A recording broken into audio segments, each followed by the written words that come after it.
And we are live! Welcome, ladies and gentlemen, to Savin's World. My name is Savin, and I want to thank each and every one of you for joining me today. It's stream time again, guys. Great Sunday. First and foremost, let me say Happy Mother's Day to all the mamas out there. Hope you guys had a wonderful day and have a wonderful evening as well. So Happy Mother's Day, everybody. So yeah, guys, we are going to be doing, I don't know how long we're going to go tonight, but Neebs Gaming recently interviewed the Fun Pimps, and I went through that video and clipped out, got it kind of trimmed down to 30 minutes. There's a lot of info packed in there, and of course, the Fun Pimps got a Fun Pimp. There was some stuff in there that just made me shake my head and be like, geez, will these guys never learn? And we're going to go through it here in just a little bit. But before we get started, a little bit of housekeeping stuff to go over. This is going to be the last Sunday night stream. From here on out, we're going to be moving to back to Thursdays. Thursday night's going to be my regular stream night, so that'll start next week. I'm thinking that Monday is probably going to be video day. Maybe back to Monday, Wednesday eventually, but definitely Mondays, still easing back into things. I want to thank everybody who watched my first video back. Published a video on Friday that, it was literally my first video in, I think it was 117 days, and my first 7 days video in almost a year. And, I was really happy that it had over 5K views. Not bad for my first video back after being gone for so long. So thank you for everybody who checked that out. So moving forward, streams on Thursday nights, videos probably on Mondays. If I get time, we'll do a Monday, Wednesday. Speaking of Monday, I've got my next video coming out on Monday. We touched on the PC, what the version 1 announcement for what that means for PC. And on Monday, we're going to be talking about the version 1 announcement for console, everything we know so far, and all that fun stuff. But today, it's all about the Neebs Gaming interview. As you guys know, I'm a huge Neebs Gaming fan, and they recently interviewed Rick and Lathan from the Fun Pimps, and there was a lot of information that was divulged in that. So yeah, it's gonna be good. Let me jump into chat and thank everybody. And guys, if you haven't yet, hit that like button. Let YouTube know that you do enjoy the stream. And let me get into chat and welcome all of the fine folks here. Jay Liveren, how you doing? Good to see ya. Angus the Beefy, welcome to the stream. Good to see ya. Kelly and Shannon, hope you guys are doing well. Thank you so much for joining the stream. Wacko18, good to see ya. Prince456, welcome to the stream. And John Hale, welcome. Thank you guys for joining the stream tonight. So yeah, boy, I've been working on I've got a new intro. So at the beginning of the stream, I just have the little the splash screen and the music. But I'm working on something a little bit different, and it's gonna be interesting. It might take me a week or two to get it all done, but I think it's gonna be awesome. So, and again, we're getting back to, so if you don't catch the streams live, I will, after the stream is done, it goes unlisted, and then I repost it over on Savin's World Live. So all of my live streams are on Savin's World Live. So if you miss anything, you can head over there and get all caught up and all that fun stuff. So it usually takes a couple of days to process and get it re-uploaded. But yep, they all get moved over there. So yes. All right. Do we want to just jump into this, or is there anything else we need to touch on?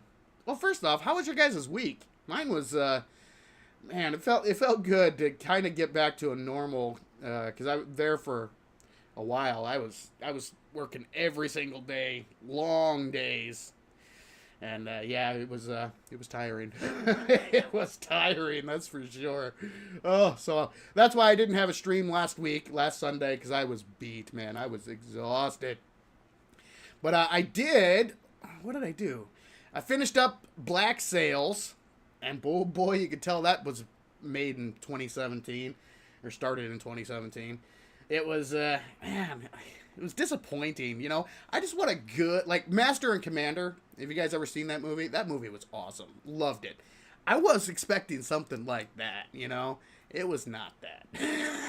It was not that. It was a struggle to make it all the way through. It was 4 seasons. And, because that's what I would do. I would work, those long hours. Then I'd come back home and I'd be exhausted. So I'd just, relax and watch a couple of episodes of a show. But, yeah, that one, I finally made it through it. I stuck with it, even though, yeah, I was not impressed. I thought the writing was, it was kind of dumb. I mean, and I'm not a prude, okay? I'm not a prude, but the sex scenes in it were just, it's like unnecessary. I'm not opposed to having those types of scenes in movies and TV shows, but they should serve a purpose. And there were so many that were just like, what the hell is this? So, yeah. Anyway, whom did I miss here? Akaris, welcome to the stream. Thank you very much for joining. And Skizzo, welcome to the stream. Yeah, I know, Shannon, it's been a rough week for you. Again, deepest condolences for your loss. That was terrible news. Alan, welcome to the stream. Politically woke Black Sails. Yeah, you can say that again. It was so disappointing. Like I said, that you could definitely tell it was written and produced in 2017. It was, oh boy. I just want, I would love a good pirates are awesome. I love pirates. The whole concept of them. The romanticized version of pirates, but also the dirty, gritty, dark side of the pirate culture. I would love a TV show that explored that, got just focused on the pirates being pirates and not, all the other crap they threw in there. It just made me shake my head and be like, what the heck is this crap? So, yeah, it was disappointing, but I made myself get through it. I started X-Men 97. It just didn't hit the same. I don't know. I couldn't get through it. I think I watched like 2 episodes, got halfway through the 3rd, and I was like, I'm not feeling it. Sorry. I loved the original back in the day. I mean, that was my, you had Batman. I mean, the Batman animated series was amazing. Spider-Man and X-Men. I mean, those were must watch, and never missed an episode of those. But the new one, I just wasn't feeling it. Just wasn't feeling it. Couldn't make it through. And then of course we talked about Fallout. Man, that was a massive disappointment. That was just dumb. The plot made no sense. All the characters were stupid. Yeah, it was bad. It destroyed the lore of the Fallout world, and it was just. And it surprised me how many people enjoyed that show. So, yeah, whatever. Yeah, The Gentleman, awesome show. If you guys haven't seen it, watch it. Shogun was great up until the last episode, and it just, oh man, so disappointing because it was such a great show up until the end. Anyway, I'm rambling about stuff here, guys, about TV and all that fun stuff, but we got topics to get into. So, let's see. Lord Blue X, welcome to the stream. Thank you very much for joining, and Farva08, welcome to the stream. Let me get into some of this chat, and then we will start breaking down this Neebs Gaming interview. Oh, by the way, guys, this is a clipped version. So the actual full Neebs cast is just under an hour. I've clipped out 30 minutes of it. If you want to see the full uninterrupted video, which I highly recommend you do, in the description of this video, you'll find the link to it. So you can check it out. But we're going to break things down, go through what we learned, go through the fun pimps being the fun pimps, and yeah, all that. Let's see. Skizzle says, hello, Seven. Hope things are well. Yes, things are much better now than yeah, things are looking up. Weathered the storm a little bit, you know. Lord Blue says, just came back from a Mexican trip and got my hair cut. Got me some Mexican nightstand hot dogs for the weekend. So what did the fun pimps do this time? Oh, we'll get into it, Lord Blue. We will get into it. You know, they got to do their thing, man. You know, it's exactly what I've been, you know, harping on, you know, for years now. And they did it again. We'll definitely get into it. Farva says, the rose-colored glasses. I'm trying to watch X-Men 97 as well. You're right. It isn't as good as it was when we were young. Yeah, I agree. You know, because I look at it and I'm like, is this as good as the original? Like, are they comparable? And the reason I'm not into it now is because I've grown up. I've gotten older. You know, because that was way back in the day. I was a kid back then. So your tastes do change as you get older, you know. Yeah, so that's a possibility, but I don't know, because I mean there are like Avatar: Last Airbender. I think one of the greatest cartoons ever made. I still watch that show on a regular basis to this day, and I think it is amazing. It's incredible. I think it's awesome. Maybe I'll have to go back and try to watch the old X-Men and see, you know, see if I can still get into it from back then, or, you know, like I did back then. I don't know. We'll see. Let's see. Lord Blue says, my VTubing avatar is Batman. Nice. With a mix of Sub-Zero. It's a work in progress. That's awesome. That sounds like a pretty cool mix. Yeah, Batman was my dude back in the day, man. He was a regular dude. You know, he was just a guy who, you know, he didn't have any superpowers. All he had was his brain and his physique, and of course a crap load of money that he used to buy gadgets. But he was just a dude, you know, and I loved it. Batman was my guy back in the day. Absolutely, 100%. Rosie L, welcome to the stream. Thank you very much for joining.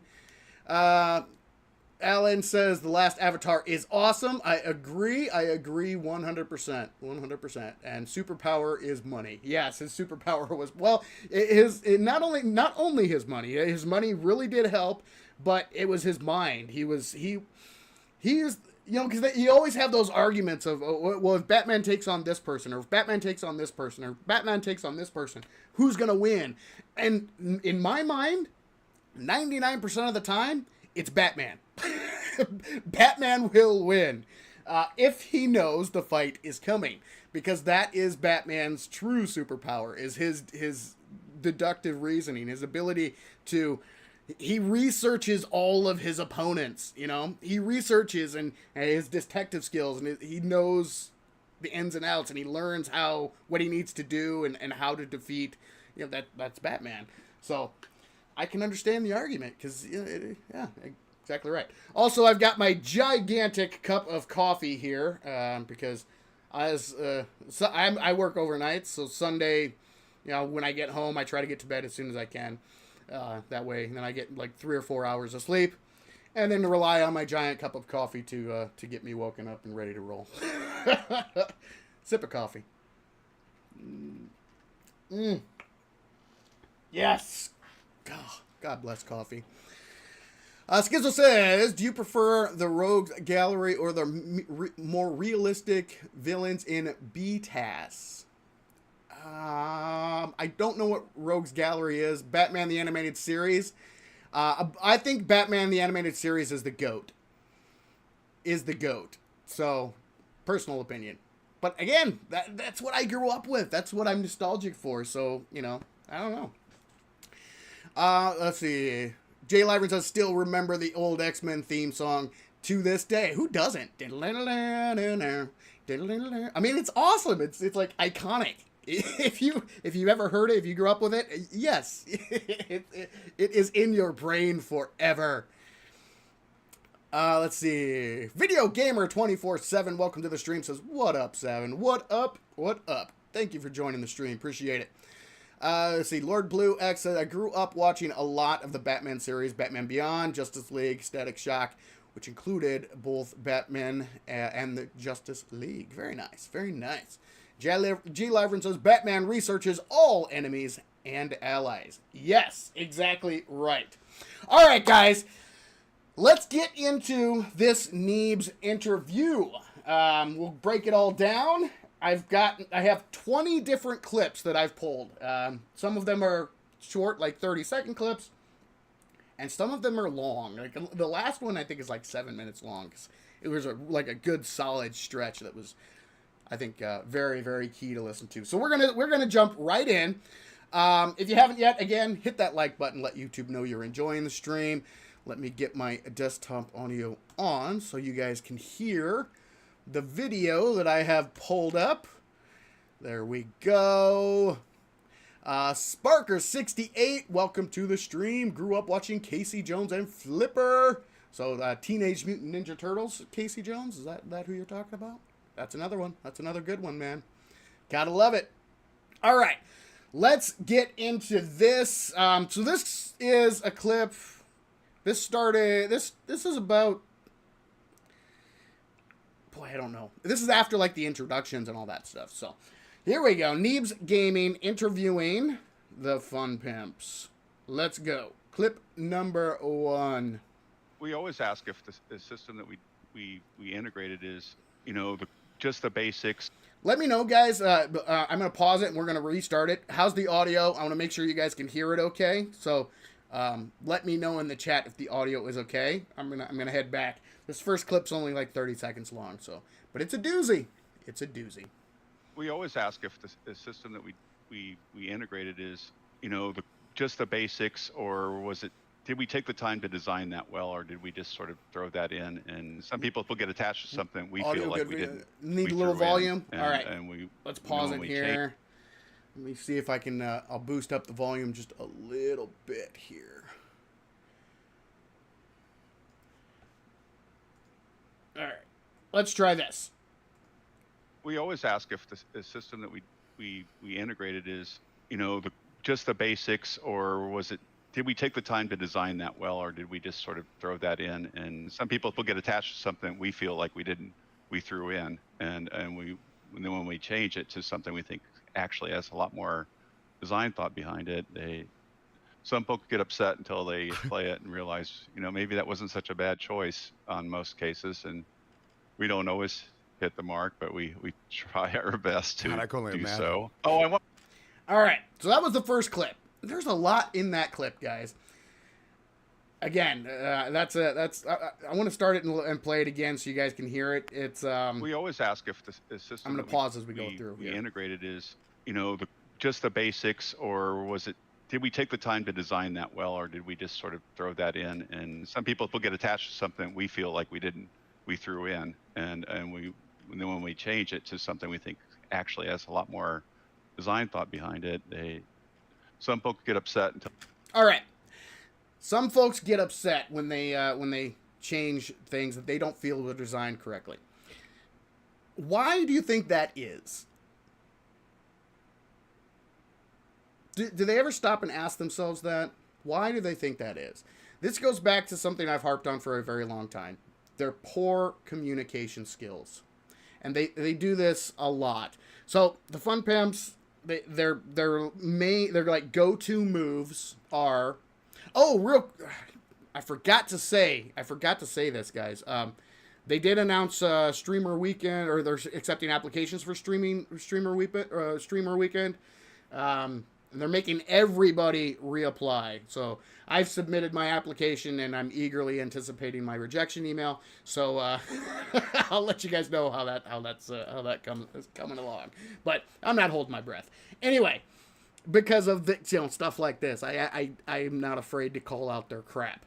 So, okay, let's get back to the video. People get upset when they remove stuff. And they wonder why, well, it's plain. They're absolutely terrible at communication. Their go-to moves are gaslighting and strawman. That's their go-to moves all the time. And projection. You're going to see a lot of gaslighting, a lot of strawman, and a lot of projection throughout this video.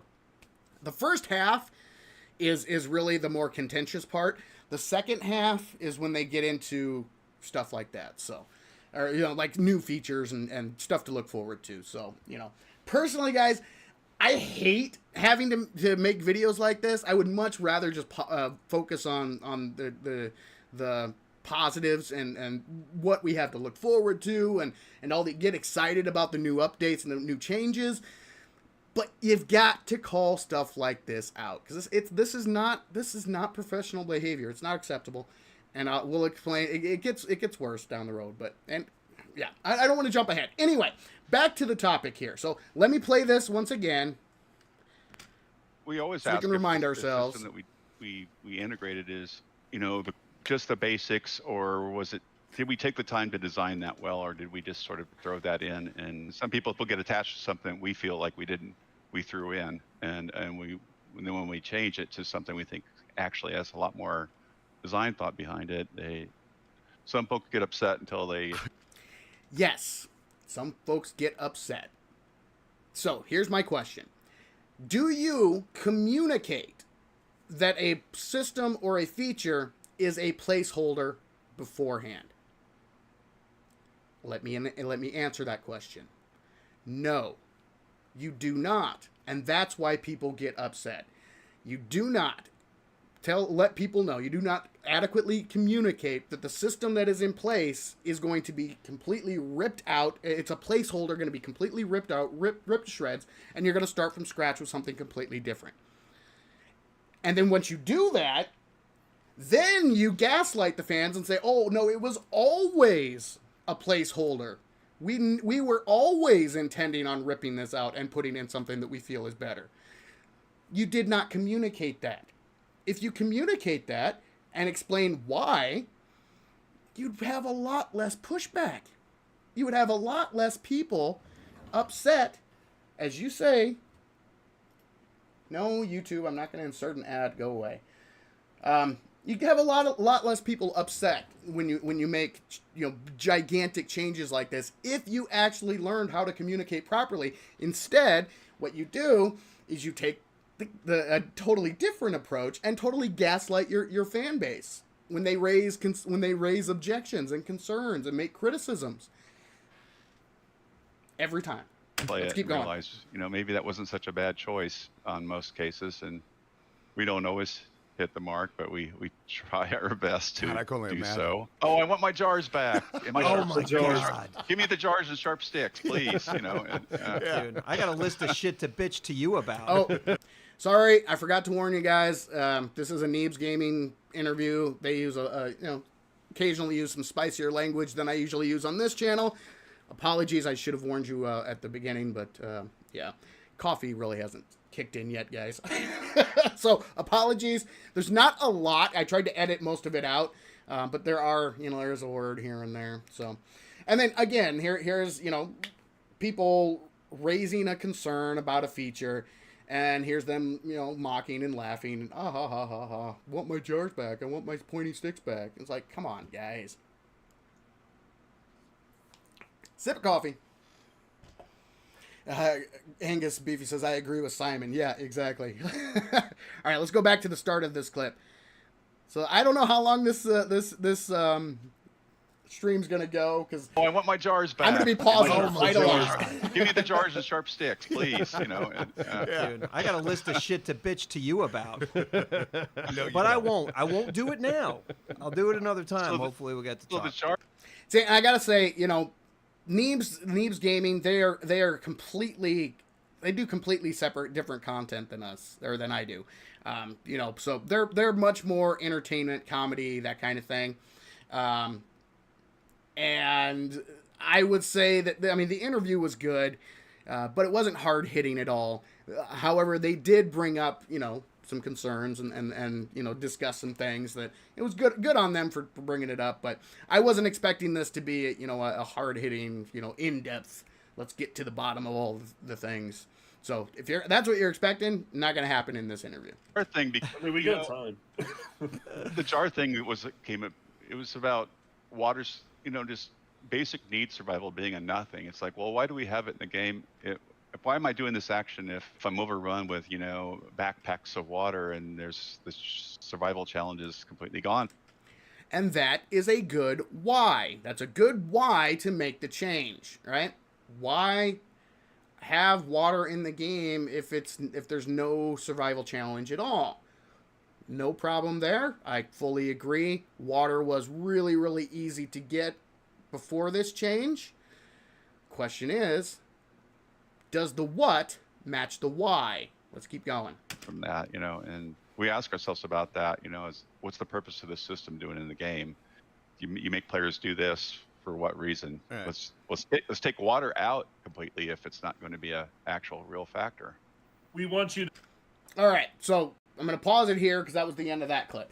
Again, does the what match the why? That is the big question. I agree with the why. The water, it was so easy. I made multiple videos showing people how to get basically an infinite water source on day one. Yeah, that probably something they should focus on and fix. But how they did it, the what of the change. What did they change? Does that change fix the problem? Does the what match the why?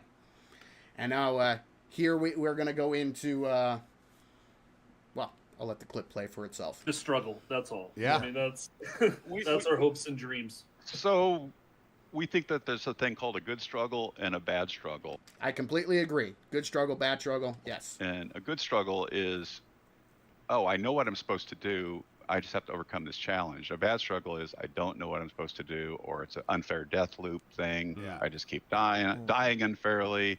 If you blame your death on yourself, then that's a good struggle. If you blame it on the developers, it could be that's kind of a bad struggle, if you will.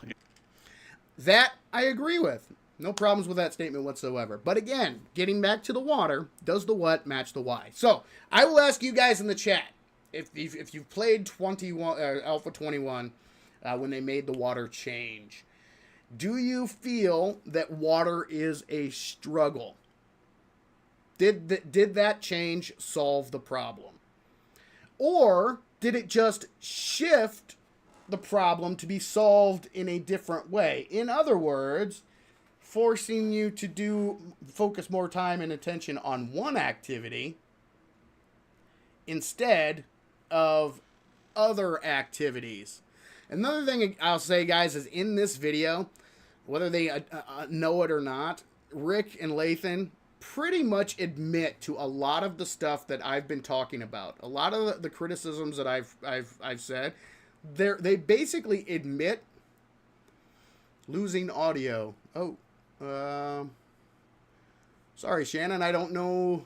You guys, everything coming through okay? Hopefully. I'm going to keep going.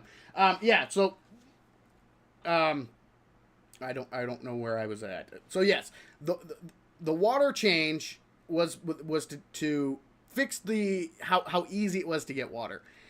When I played, I never had any issues. If you guys watch my streamer weekend, I had no issues whatsoever with water. It didn't change at all.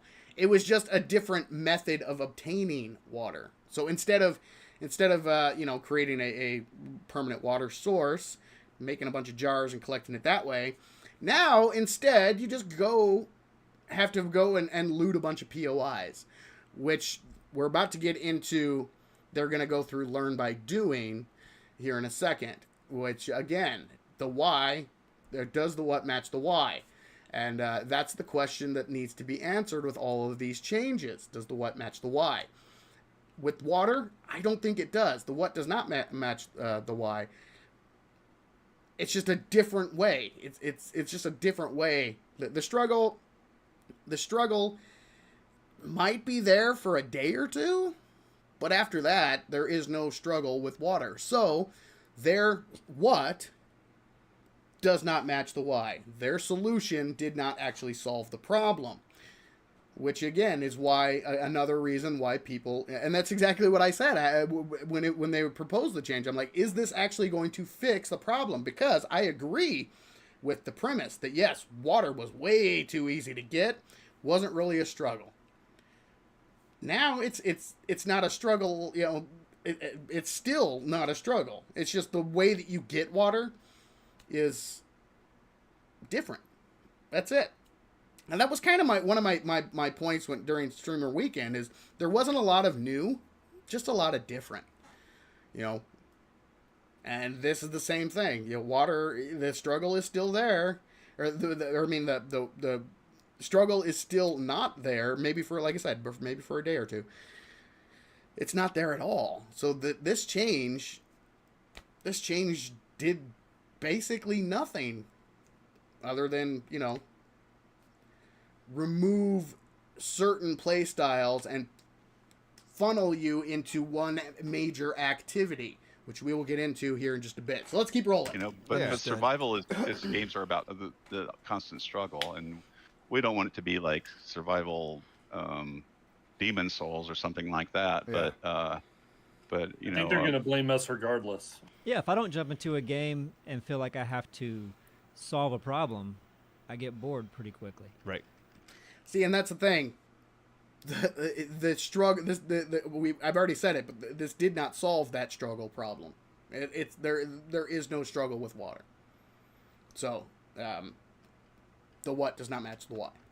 That's just it. Exactly. If the problems don't progress with you in some fashion, you will lose interest. Surely. And you'll go to another game. Well, the skill system change, learn by doing, was a big thing. All right, now we're going to be getting into learn by doing. So if you guys know, I love the learn by doing system. And this clip is, you're going to see a lot of the Fun Pimp playbook coming into play here. So, yeah, we're going to go through it. But I'll let them have their piece here first. Yeah. Yeah, that annoys me too. And the main argument there is really this: if you want to build a skill system that doesn't have a metric of doing an action that's one-to-one with the thing you're getting better at, let's say you want to ragdoll zombies with a sledgehammer. Well, what makes that happen? Just using the sledgehammer? It's kind of a bonus type of thing that or a real good example is getting better at wearing armor by running into a cactus and repeating that action. And I agree. Nothing so far. I agree. The learn by doing system had a lot of issues. It needed a lot of refinement. Absolutely did. Running into a cactus to make yourself better at wearing armor, yeah, kind of silly. And I agree, doing repetitive activities in order to advance your character. Not the best design idea. So we'll keep going. We're teaching players to do things that aren't really considered fun in a game. To them. Fun to them. Just to min-max. And they do it subconsciously, I think, because you find yourself in Skyrim, crafting a million small blades to get better at smithing, and so you can eventually get better at crafting, whatever, enchanted swords or something. But a system like this, like we went to, is not only does it open the avenues up for doing skills that do not have one-to-one skill actions in the world, so you can design cooler things. It's balanceable, and players will not be doing those silly actions. They'll be playing your game instead of doing silly actions. And there, right there is an admission. What they want. So, just think about the current system, guys. We went from learn by doing, and now it's learn by looting, although they call it learn by reading. So they thought it was kind of ridiculous that, in order to get better at crafting tools, you would spam craft, 100 stone axes, or just keep doing that over and over and over again, right? And their solution was to move to a magazine system where, in order to get better at crafting, you have to find and read 100 of the exact same magazine. How does that make any sense? How is that any? It's just a different. Again, it's not new. It's just different. You still are doing a repetitive activity over and over and over again for the same result. And they're not even different magazines. It's all the same magazine. So what's the point? I mean, and again, it's a straw man argument to say that people who are in favor of the learn by doing system thought it was perfect and didn't need any fixing. That was not the argument. The argument I loved the learn by doing system. It needed work. It needed work.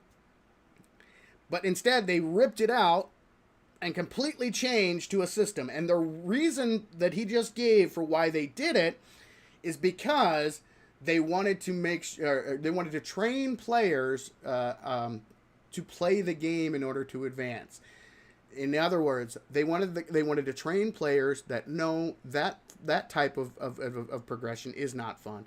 This type of progression is fun. So instead of doing multiple activities to advance multiple areas, now you are looting everything that you can in order to get a bunch of the same magazines to read over and over and over and over and over and over and over again in order to progress. I mean, do they not see the conflict here? I mean, so yeah, let's keep going. And I think that's self-evident, and it's hard to argue against that. I think if you really sit down and you're pragmatic about it, and you're not irrationally, emotionally attached to an old way of doing something. And there we go, ladies and gentlemen. The fun pimp's got a fun pimp. So anybody who disagrees with their assessment is irrationally and emotionally attached to the system. I don't think I'm being very emotional. I don't think I've been very emotional in the videos. I thought I was very, I always try to be as rational and, provide my arguments in as productive a way as possible. But that's what they think. Anybody who disagrees with them, they're just irrational, they're just emotional. Fun pimp's got a fun pimp. Yeah. Simon. I don't know. The internet can argue about it. Yeah, it's true. I've seen it. Yeah, They can. And they will. Yeah. Yes, they will. And the fun pimps should be stoked about that. That is the thing that I'm like, what are you doing? You did not expect this game to catch fire like it did. And now you have a fan base that enjoys the game so much that that's what fans do. They argue with each other. I mean, we talked about earlier the Batman versus this guy, Batman versus that guy, Batman versus this guy. Who is going to win, could Batman beat Superman? Could Batman take out Captain America? All that kind of stuff. And fans would argue back and forth. Oh, no, Batman wouldn't win. Captain America would absolutely wreck him. And other people were like, no, Batman would take that hands down because, you know, he if he knew the fight was coming, he would research and he would find the weakness. He would find the way to take Captain America down, no problem. You know, that's what fans do. They discuss and they argue and they bicker and that is awesome. And the Fun Pimp should be seeing this kind of discourse and be like, yes. Instead, what they do is anybody who disagrees or has any type of criticism, they quite often, and too often in my opinion, they belittle them, they mock them, and it's just like, you should be celebrating this. This is a great thing. Yeah, I will. Yeah, I yeah. will. Yeah. It's People part. It's will. part of the fun, though. Well, yeah. Hey, the game Yeah. changes now. Like, oh, I like this. I don't like this. Mm-hmm. And every player's different. You know, to be good at debating, you have to be open to others' ideas, but you also have to be pragmatic and not emotional. I mean, over a good debate on design. And once again, to be good at debating, you have to be open and pragmatic and not emotional. So, Fun Pimp's gonna Fun Pimp, guys. I consider game design more of a science than it is an emotional thing. So that's how we look at it. Yeah. No, this is the fun. So there you go. That was the end of that clip. I thought that was very illuminating. That's just step one. Because they make a lot of admissions in this that I don't even know if they realize that they make. My main claims are, number one, the way they treat their paying customers is not cool. It's not cool. These are the people that you're asking to hand over your hard-earned money. And you're quite often, and, you know, they just... I don't think they can help themselves, you know? That's why my advice to them has been for a very long time, hire someone who knows how to reach out and talk to a customer base. Someone who knows customer service in and out. Rick should not be the one talking, because and Joel, heck no, should not be the one out there talking. Joel is I don't know if you guys have ever go back. I don't even know if they're still there, but go back when Joel was still very active on the forums. Yeah, he had some spicy comments on the forums. So yeah, these guys need to take a step back. They let them run the company, make the game, all that fun stuff, but you need somebody else to take the reins of being the face of the company and interacting with your paying customers, because somebody in the chat just said passionate. Yes, that's what fans are. They're passionate, and this is not how you respond to your paying customers.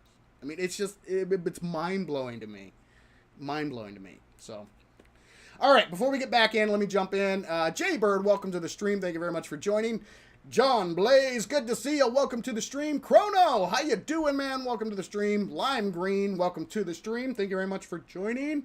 Acheron72, welcome to the stream. And Baked Gamer, welcome to the stream. So, yeah, we're only... how far into this are we? Yeah, we're only about 4 minutes in, guys. 4 minutes down... 27 to go. Lime Green says, it sucks because this game is amazing. Yes, exactly. I completely agree. This game is amazing. And later on, you know, they talk about all the features, and I have fully agree. The game is awesome. It's come a very long way. I am really excited for the version 1 release. I'm really excited for the console players. They're finally getting an up-to-date version of the game. That is so cool. We should all be celebrating, like, yes, this is awesome. But the Fun Pimp's gonna Fun Pimp, guys. I don't. This has been their MO since day one. This is how they always respond to criticism and feedback and that kind of thing. And it's so frustrating. It's like, this game is going to continue because it's got barely touched the market. It really has. If you looked at there's such, the gaming market is huge, guys. So there's a lot of potential for this game, you know, and it is, I do believe this version 1.0 is going to be very successful. I believe it's going to be very successful on console.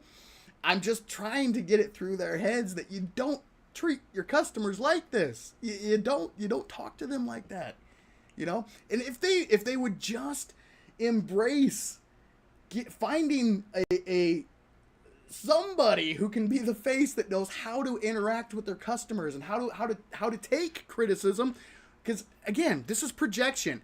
Them saying, "Oh, you're being emotional, you're being irrational." No, we're voicing our opinions, and I will speak for myself. I think I have always voiced my opinions in a rational, non-emotional way. They are the ones who are being irrational and emotional. They take all this very personally, which they shouldn't. They shouldn't take it so personally. Take the constructive criticism, and then find somebody who has some semblance of customer service experience and knows how to talk to your paying customers with respect and dignity, common courtesy. So, I mean, it would help immensely. So, yeah. Anyway, let's keep going. Let's see. Nels Infinity, welcome to the stream. Thank you very much for joining. Snow Spart 998. Sorry if I butchered your name, but welcome to the stream. AMT Garter, welcome to the stream. Thank you very much for joining. Oh, all right. Let's keep on rolling, guys. This is the drama. It's true. Yeah, We can What's see. going to be the most controversial thing in the next one? Oh, 1.0. any boobies? Oh. What's the exciting? community going to be set ablaze about? Yeah. What is it? We don't think there is anything, but really, I mean, There's always something, guys. There's always something. And there will always be something. That's part of fandom. That's part of any IP that people rally around. When you make any change, there's always going to be something. So I think they're just trying to downplay it. And I kind of agree. Because like Alpha 21, I mean, well, actually, this is even Alpha 20, version 1, sorry. There's not like a ton to this update. It's another highly cosmetic update with some quality of life things, and I think the big thing is the character models and the armor system, which armor system people are going to be. I think that one might be a little bit more controversial. That's going to take some getting used to.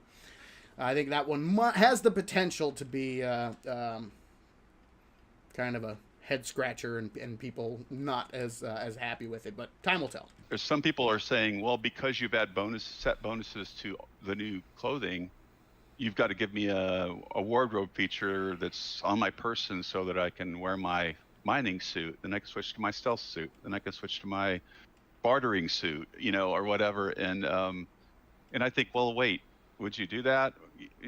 Yes, that is absolutely necessary. You definitely need to add that in, because having to constantly switch out all of your equipment, especially if you have to do it one piece at a time, that gets so tedious.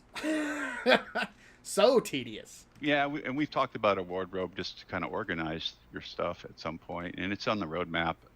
That sounds like a great idea. I agree. Yeah.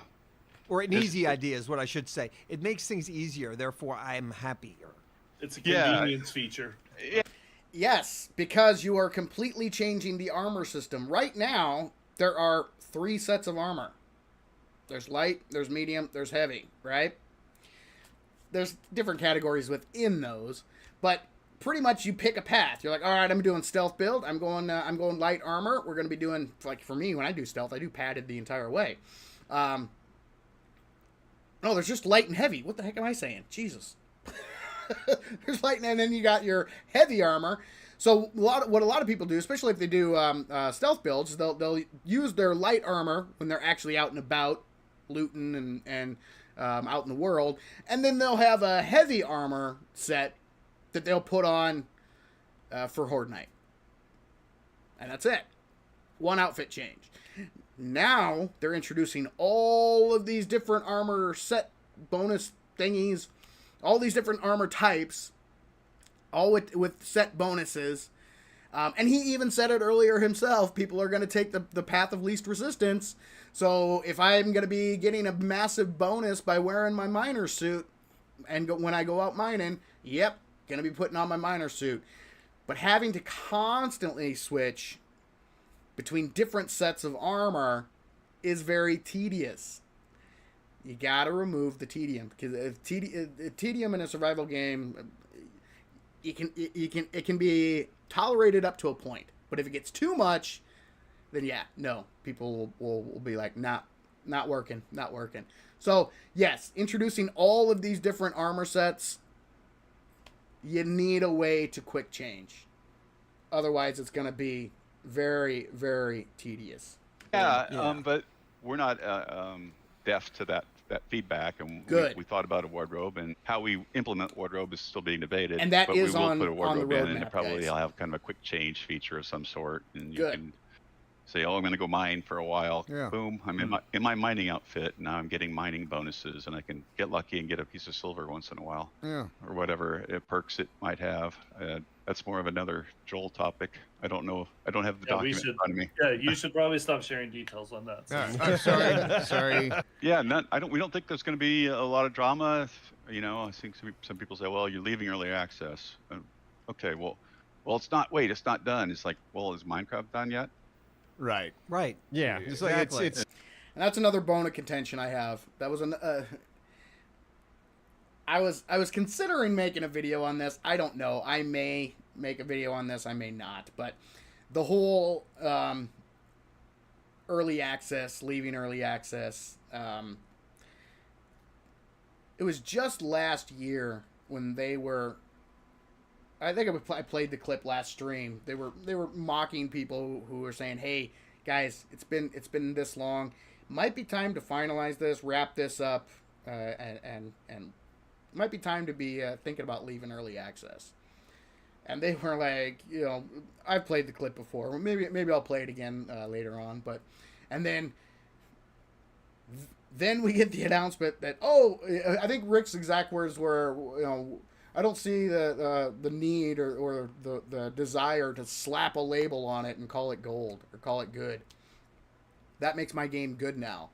And then here we are in Alpha 22 slapping a label on it and leaving early access, doing exactly what people were saying they needed to do, yet they were mocking people who were saying that, talking down to them and condescending. Then here we are.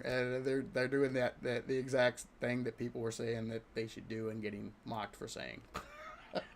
Anyway, let's keep semantic. rolling. It's like, okay, whatever. Yeah, exactly. It's like, all right, no, it's just a new name, 1.0, sure. 5 years ago, were you like on track? Did you think that, okay, yeah, in 5 years we're gonna release it? Or 5 years ago, did you think it was going to be 2 years, and then you ran into issues, and then it just kept on getting pushed and pushed? I'd say we keep moving the goal line. Yeah.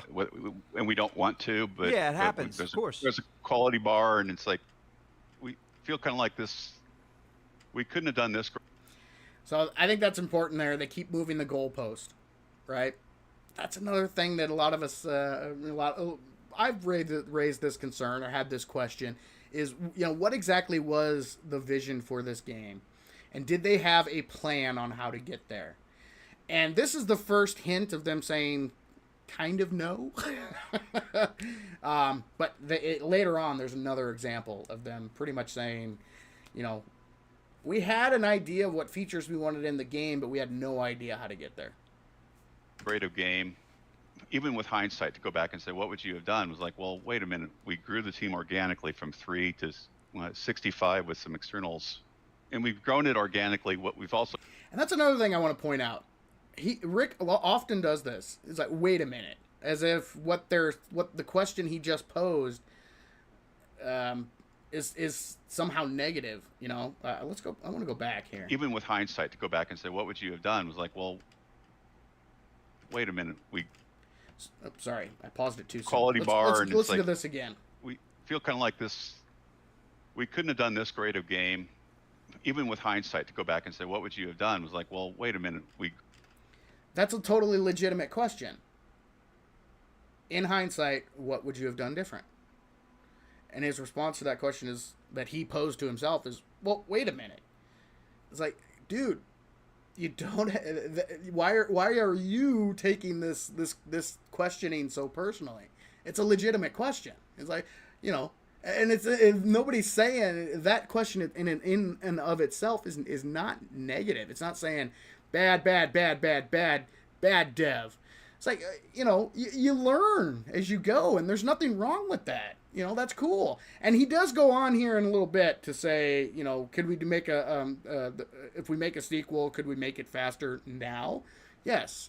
So just the way that he responds, and he does this a lot, is when he poses a hypothetical question or a question to himself, or tries to frame what he thinks people, you know, critics are saying. He often does that where, well, wait a minute. It's like, no, wait a minute. Just answer the legitimate question. The question, why there's no need for that kind of statement. You know, just be honest, be direct. The question wasn't an attack; it was just a question. Grew the team organically from 3 to 65 with some externals. And we've grown it organically. What we've also grown is the simulation, the tools, the team, and we've learned something from every alpha release, something from the community and something from our own assumptions of what we thought a system might come out like. And like, did we hit the mark? Pretty good on that, but it could use a little bit of this and that. And when you sit in your own silo as a developer for 5 years, and you had let's say we had a 500-man team, and we knew the game we wanted to make from that Kickstarter, and we had 500 unlimited resources, 500 Grand Theft Auto size team, Yeah. and we had 5 years to do it. I don't think we would have came up with the same game. You know, working at Gearbox, Borderlands 2. So there we go. I mean, that is a perfect, you know, yes, of course. The development takes time. You learn as you go. You get more tools in your toolbox. All that, cool. That's awesome. No problems with that whatsoever. You know, that's with anything in life. No matter what endeavor you do, you don't jump into it, you know, and you're automatically the best ever, unless, you know, you're like one of the 1 in a trillion prodigies that you know. But not most people are not that. You know, most people, when they start something, they have to learn. You know, they have to improve their skills. They have to get better as they go. That's life. It was a much better game than Borderlands 1. They were able to like digest what happened with 1. What did they like? What did they didn't like? Right. What did the team like? And then build a better Borderlands 2. Yeah. Multiple releases teach you even more than that. And I think that our tool keeps developing. And okay, we got these street tiles, and that makes random gen 10 times better. And we changed it to a content-driven approach because that algorithm was just kind of too hard to try to place each house and have it look like a reasonable city, you know. And when you're building something that's never been built before, there's a lot of technical uncertainty. So you have assumptions, and you have your educated guess as a developer, if intuitive guess, your instincts, your gut. Yeah. And people don't always want to believe people's guts, you know, even if they have a lot of experience. And sometimes those assumptions are right, sometimes they're mostly right, sometimes they're wrong. And this development style, I think, has led to the sum of its parts working in this simulation the way it does. Yes, exactly. I would say yes. This game has come a very long way, and it's been gradual over a long span of time. Absolutely, you learn with every update. I have really no complaints about what he's saying there, and I just wish they would more effectively communicate stuff like this as they go along, instead of having, you know, months or years of radio silence, and then finally saying something, and a lot of times saying something that is, you know, condescending, talking down to their fans, or you know, dismissing their concerns, and, you know, that kind of thing. It's It's unnecessary. But let's keep rolling. And I can't imagine developing it. We don't have the knowledge back then when we started this that we do now. Yeah. Could we make a second one way faster? Yeah, because And there you go. we know how it works, Yeah. and we could build on the tech. So this was Thanksgiving of 2012. Oh, this is a good clip. So now he's going into the origin story. The origin story of 7 Days to Die. So this is a cool little clip. Well, I was visiting Nebraska and visiting my brother Joel and my older brother Nick and my mom, who's passed away recently. And Sorry to hear that. yeah, I was going to put a public post about it, but I'm still absorbing it. Yeah, and that was kind of, I mean, deepest condolences goes out to Rick and Joel and the entire Hunick family. That was pretty. That's rough. Losing a parent is it's rough. So yeah, deepest condolences go out to the Hunick family, and I was kind of taken. I was shocked when I heard that you kind of just dropped it right here in the middle of the interview. I was like, oh man, I feel for you, man. I understand. You guys know if you've been a fan of the channel or watched the channel, you know that. I was the full-time caretaker for my pops until he passed away, and that was really tough, and it never truly that grief never truly goes away. It's always there with you. So I sympathize, I empathize, whatever the right word is there, for Rick and Joel. That's really rough. So. But anyway, we gathered for Thanksgiving, and I was working for Gearbox at the time, and Joel was working for NCSoft, and also making Skyrim mods on the side. All right. He was doing technical artwork for NCSoft, and we'd both been playing a lot of Minecraft. We'd both been watching Walking Dead series. We were both sort of Fallout fans, and same. I really love. Although I never played Minecraft, and that game never interested me. But yeah, Fallout. I was a huge Fallout fan, and Walking Dead. Absolutely loved the first. I don't know. 6 seasons, 7 seasons, and then it really fell off a cliff. But yeah, we thought, wouldn't that be great to? Hey, remember that time in Minecraft when a zombie beat on your door and then you're like scared the shit out of you, and you're like, wow, I wish that happened a lot more. Yeah. And it's kind of like, well, wouldn't it be great to make a game that culminated Fallout, Minecraft, Walking Dead, and into one universe? And that idea stuck in our heads after that Thanksgiving, and we just started talking, and I presented a kind of a 2-pager for Joel, and then we went back and forth on this 2-page design originally called 30 Days to Die. So we found what technology? Well, Unity's pretty good. Here's this guy who's done this Unity game that is kind of in the works, and Joel reached out to a couple different people, and so did I, and he ended up striking up a conversation with Christian Lang, who had been programming for BMW for 25 years or something as a computer science major, and he had this side game he was working on called Block Defender, and we said, well, hey, we've got this idea this for this part's a other little game, dry, a and little we started technical, but testing the waters to see I if we find could it work interesting together, just and knowing the origins of so, this we game. developed base tech that he had, and we convinced Christian that his Block Defender game was not as viable of an idea as this game called 30 Days to Die. And he said, well, that's an ambitious idea. That's going to take a long time. Can you make a leaner design? And so we thinned it out to something what would be Alpha 1 in a 6-month period or something like that. And we decided, well, since it's a lighter title, let's lower the name. Let's change the name to 7 Days to Die. That has a better sound to it anyway. It does. Very good decision. Very good decision. I think 7 Days to Die is, all around. It's an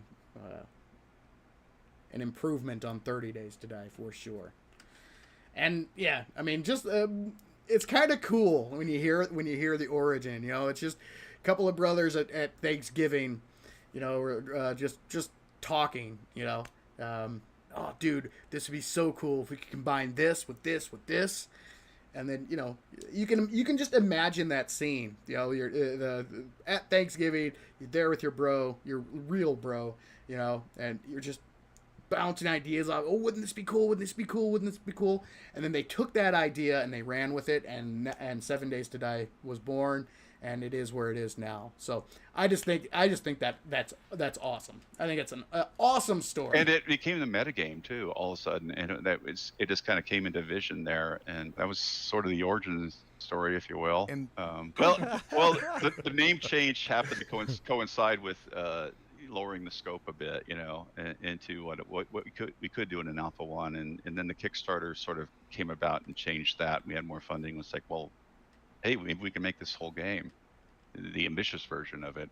And little we know, I knew how ambitious it was, but it's kind of like, wow, it's like you're going to a Vegas buffet and you go, oh, that looks good, and that looks good. Let's do this. That looks good too. And next thing you know, you've got this giant plate of features, and you're like, how do we get all these to a really high quality and get this done? And there you have the 12 years of development.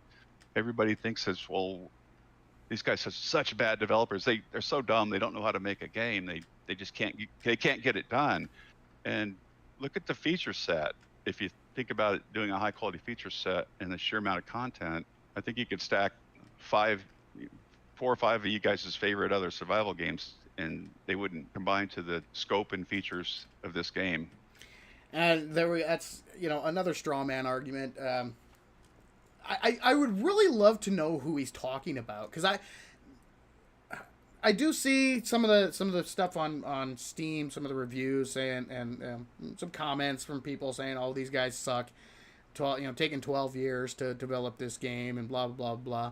Rick is correct. There are a lot of features. They did cram a lot of features into this game, and this was another tacit admission that they really had no idea how. They had a basic idea of what they wanted, but they had no clue how to get there.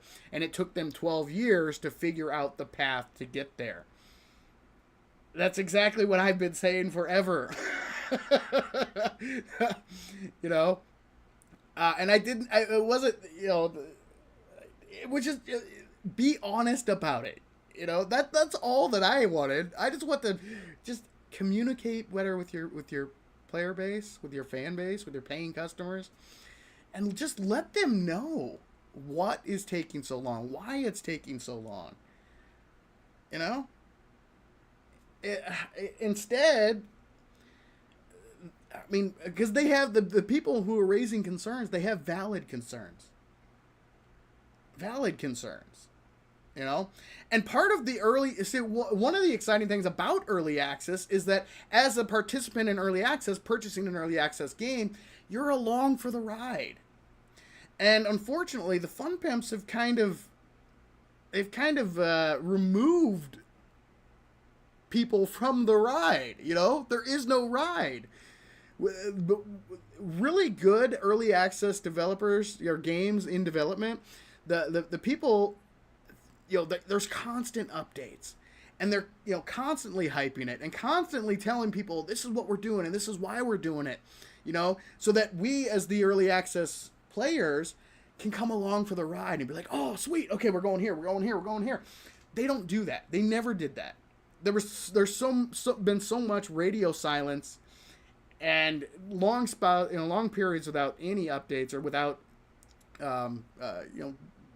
any of that kind of stuff. That sense of oh, I'm a part of this.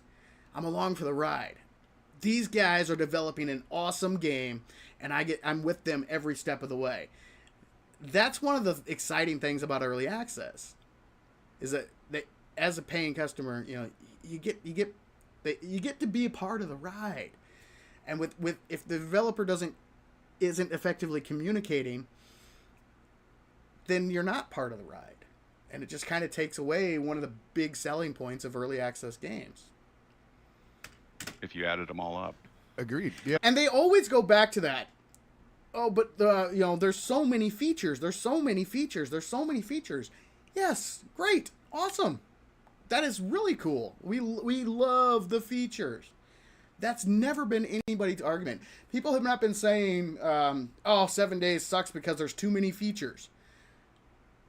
We appreciate the features. The thing that people got upset about is the way that you implemented some of the changes and the way you reacted when people asked questions and legitimate questions. That was what it wasn't, what you guys always bring up. I don't know who is saying, they're I don't know. Let's keep going. Absolutely. It's grown with the community that plays it. Like it's been a pleasure to watch, really. And that's the part that if you don't understand game development, you just think, well, you must be dumb. You guys can't get it Why are done. you still in alpha? And there we go again. Fun Pimp's got a Fun Pimp. If you have concerns, if you have questions, if you raise, if you make critiques, you just don't understand game development. It's a derivative of the Minecraft sort of business model and just sort of the ambition level of our team to achieve this. All right, where are we at here? We are. All right. We'll go for a few more minutes before we take our fiver here. Walking Dead simulation with a fully destroyable world with cities the size of Grand Theft Autos where you can explore the entire building. Yeah. It's amazing. Name another game that can do that. We have a thing. Again, what's the point of a statement like that? I don't know anybody dogging the Fun Pimps because because 7 Days to Die is feature rich. That's not the point. The point is, it took this long, and you didn't tell people why it was taking this long. That is the point. Now you're just kind of, well, it's got all these features. Yes, it does. And if you had, along the way, effectively communicated what was being added and why, and made your why, made your what match your why, you would have had a lot less pushback and a lot less people pointing this stuff out. It took this long because we had all these features, and we had to figure out exactly how to implement the features that we wanted. If they would have, along the way, the entire way, just effectively communicated that, then a lot of the criticism that they're getting wouldn't happen, because people would be along for the ride. They would understand. But now, just all of a sudden saying, but it has all these features. After 12 years of development, it's like, yeah, but why did it take so long? Well, because it has all these features, and we needed to figure out how to get all these features to work together in a fully functioning game, and we were having troubles, doing that. That would have been enough. That would have been enough throughout the whole thing, Keep people in the loop. Address their concerns in a respectful way. Don't talk down to them. Don't condescend. Don't mock them. Don't say because they're asking questions that they're stupid and just don't know game development. That kind of stuff. Don't do that. Thing in the credits where we thank people that we all know that weren't here, they're no longer with us. So you guys experienced that too on your own team. And rest in peace. When you're in development that long, it's going to touch a lot of people's lives. It's like, wow, you realize that's like 20% of my life or whatever. I've been working on this game, and and I think that's another factor in all this is, they take this stuff personally because, to them it is personal. It's been a giant chunk of their life. So yeah, it's amazing. And you're still doing it. Yeah. Yeah. Okay, so we wanted a solid way to improve the weather, make it more understandable for players, and now we're getting into the new weather the overall progression of the game. There's some pretty cool nuggets in this section here, guys. Elemental protection that allows you to dabble in a biome, and that would be more like I suppose Valheim or Zelda. Okay. But then eventually you get the full protection, and then you can go live there, work, do jobs there, start a base there if you want, but improve the progression of the game in some ways, along with making weather a better thing. And easier to understand.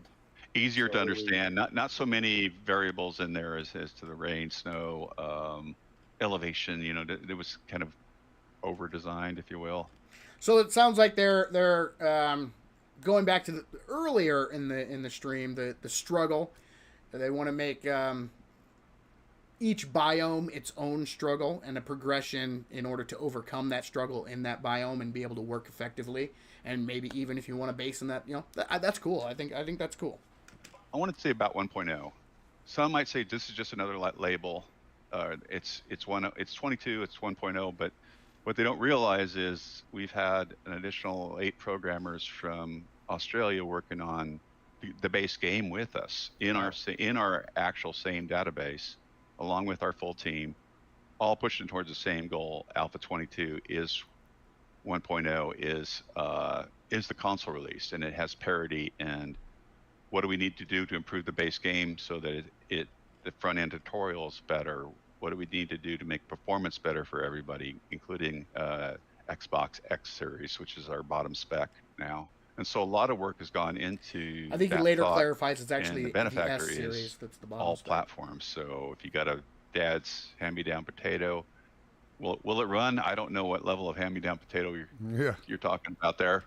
See, and this is one issue where rightfully so, they've gotten a lot of grief because it is not very well optimized. So this is what's kind of exciting about them finally leaving out early access, starting to wrap things up, because consoles are even more limiting than PC. I mean, PCs, they're beefy. You can get some beefy boys out there, whereas consoles are very limited and they're all pretty much universal. There's different variations of the consoles, but the specs are universal. So now that they're releasing console, they're going to have to focus a lot more attention on optimization in order to keep console in parity with PC. They have minimums that they have to hit. So, yeah, I think this is a good thing. It's going to be a good thing moving forward, especially in the terms of optimization. Laptop, an old laptop, but if it struggled a little bit, but you could play it before, it's going to play a lot better now. So we do have some optimizations and a lot of polished type stuff.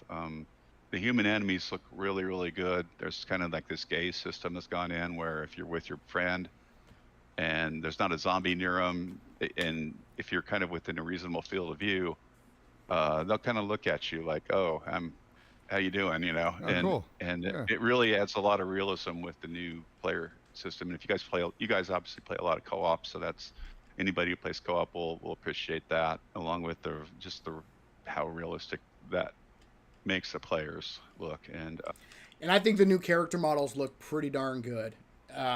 And the new animations, I think, they're gonna look. I mean, they look pretty darn good. I'm long time coming. They've needed an update for quite a while. That is for sure. There's still plenty of player agency with the head variants, hair variants, race variants, eye color options. Can you make a Pinocchio character? No, but we'll probably add some DLCs where you can switch out your hat to cover your entire head and look like a Smurf if you want. But who knows what we might end up doing for that kind of stuff.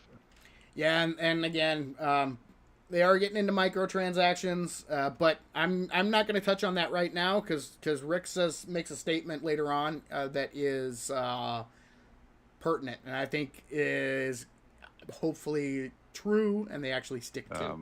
That we could do in like Twitch drops too, or so we're gearing up towards more cosmetic options, and once we have more cosmetics, we'll allow you to whatever you found in the game or whatever you've purchased as a DLC, you can have the agency to make yourself look like that in the game, yet have the armor protection that you want to have. So we're getting into transmog, guys. This is something that I'm really glad that they're introducing, especially considering they're introducing all of these new armor sets. Some of them look a lot cooler than others.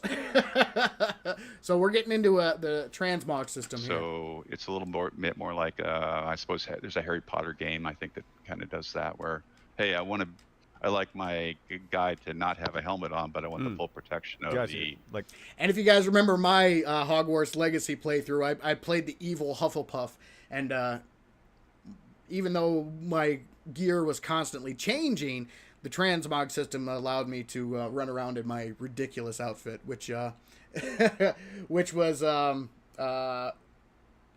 it was like a white mask and then my pajamas and a cape. It was ridiculous. I loved it. So they're going to be implementing something like that into 7 days, which mining is helmet good. or whatever. like the is it transmog? Is that what that's called? transmog. Well, that's what it's called in World of Warcraft. I don't know Okay. if that's the full term, but yeah, it's similar to that. Gotcha. Yes. Which But I is think good. that one, I think you change the item itself to it, but this will be more like I can set where my head is always this helmet. So for 1.0, all the armor is redone, and we have the new player character head, beard, race, hair color, eye color, all that stuff. All right, and, let's and see it's where all we're working at really here. good. The cosmetic agency part is coming with the wardrobe system, so you can kind of pick how you want to look, but yet have the armor protection that. Okay, I think I'm gonna move it back to 1717 because that was the. So we'll move it back here, guys. It's a good time for a break. Time for a $5. Time to get up, stretch, refill your beverage, grab a snack, use the restroom, all that fun stuff. I am going to do the same. And back again, by popular demand, I do have the commercials. I'm hoping to hopefully make some new ones. 22 drops. We'll see. But we're a little over halfway through the video, so we're making good progress, guys. So hang tight. I am going to take a quick 5-minute break, and I will see you guys in just a bit. Hey there, folks. My name is Buzz, owner of Buzz's Bar, proud purveyor of our world-famous Grandpa's line of fine spirits and adult beverages. My grandpa always used to say, booze makes you better at everything. So he whipped up a special batch of moonshine, Grandpa's Learning Elixir. Are you looking to master a high-powered, fully automatic firearm? Well, toss back some Grandpa's Learning Elixir and lock and load. Looking to increase your proficiency with some complex motorized tools? Well, don't forget the Grandpa's Learning Elixir. Down that moonshine and get to work. So come on down to Buzz's Bar and grab some Grandpa's Learning Elixir.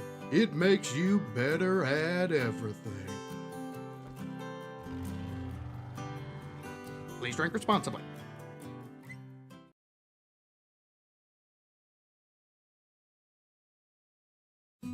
Hey there, folks. My name is Nancy Sylvia Anderson, and I'm the new owner of Poppin' Pills. Our beloved founder Jared, who chased a squirrel into the forest and was never seen again, always believed that it was our duty to offer only the best in pharmaceuticals to our customers. And what better way to ensure that quality than by partnering with our supplier, Higashi Pharmaceuticals?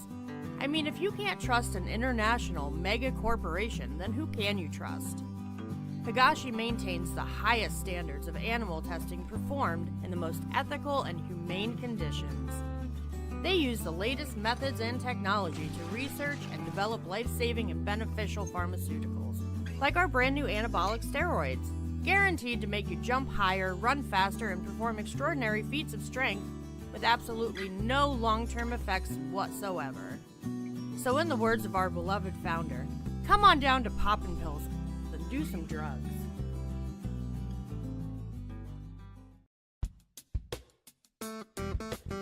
Hey there, boys. My name is Candy, owner of Bit Buns. It's totally a bakery.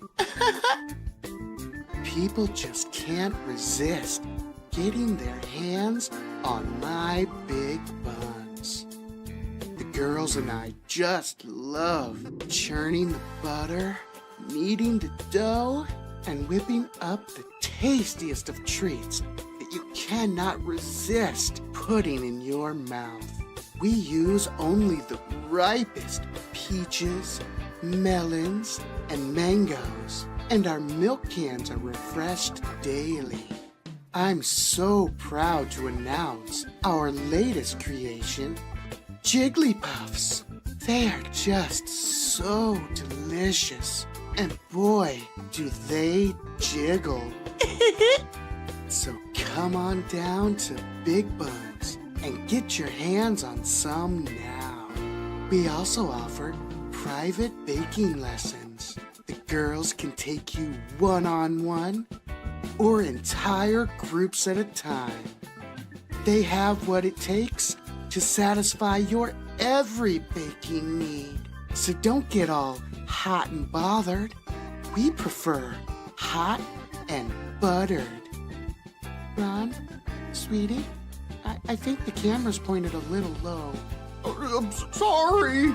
So come on down and get your hands on my Big Buns.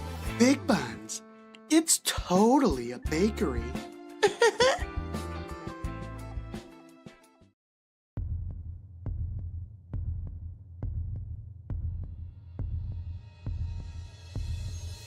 We live in a savage world.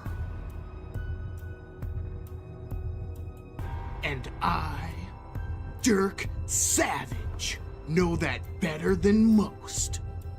So I opened Savage Country to help prepare you folks for this savage world. You wanna talk savage? I've seen some stuff and some things. Stuff that would drive most men insane. Things that would make you want to curl up and die.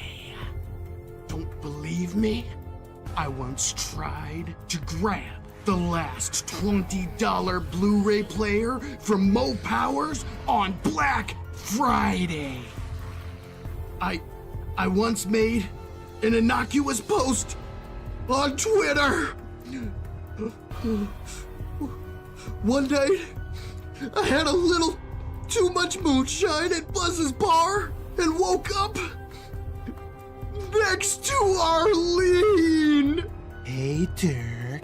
No amount of forgetting elixir will erase that. Oh, God. So please, folks, I beg of you, learn from my mistakes. Shop at Savage Country and prepare for evil.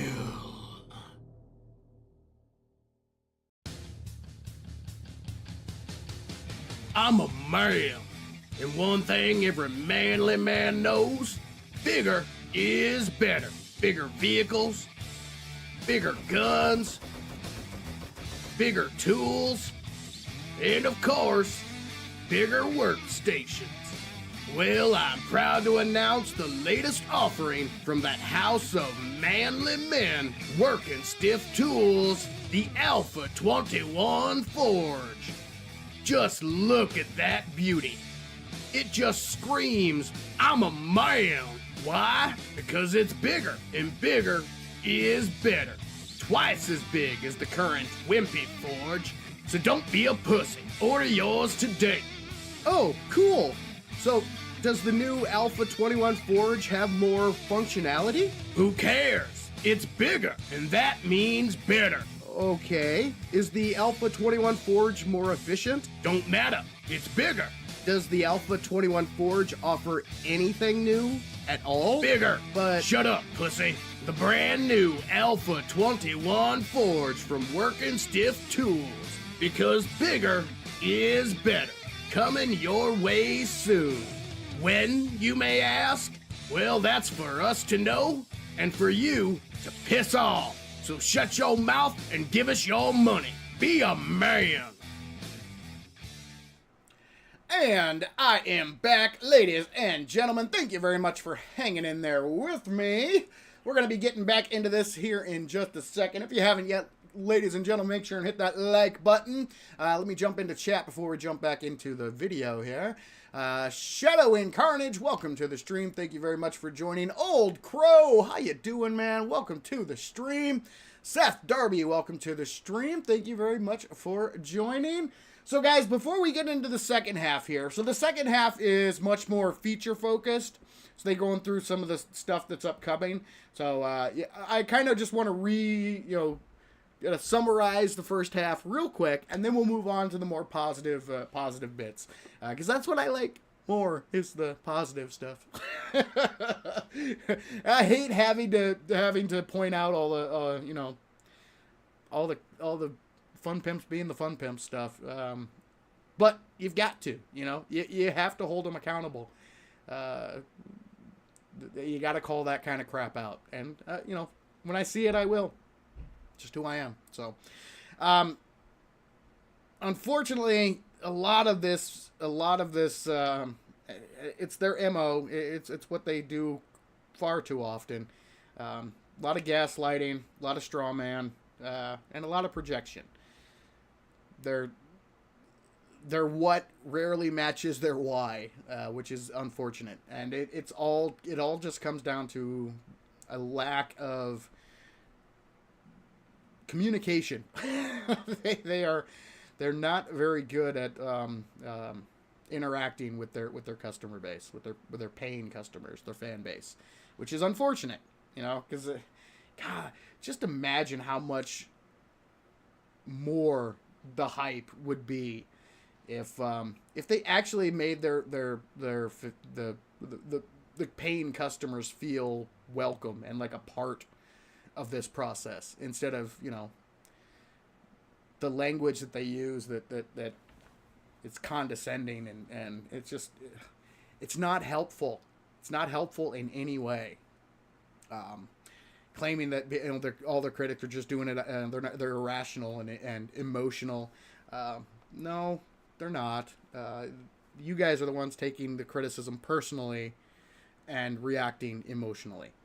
That's projection. They are projecting what they're doing onto the critics, which is unfortunate.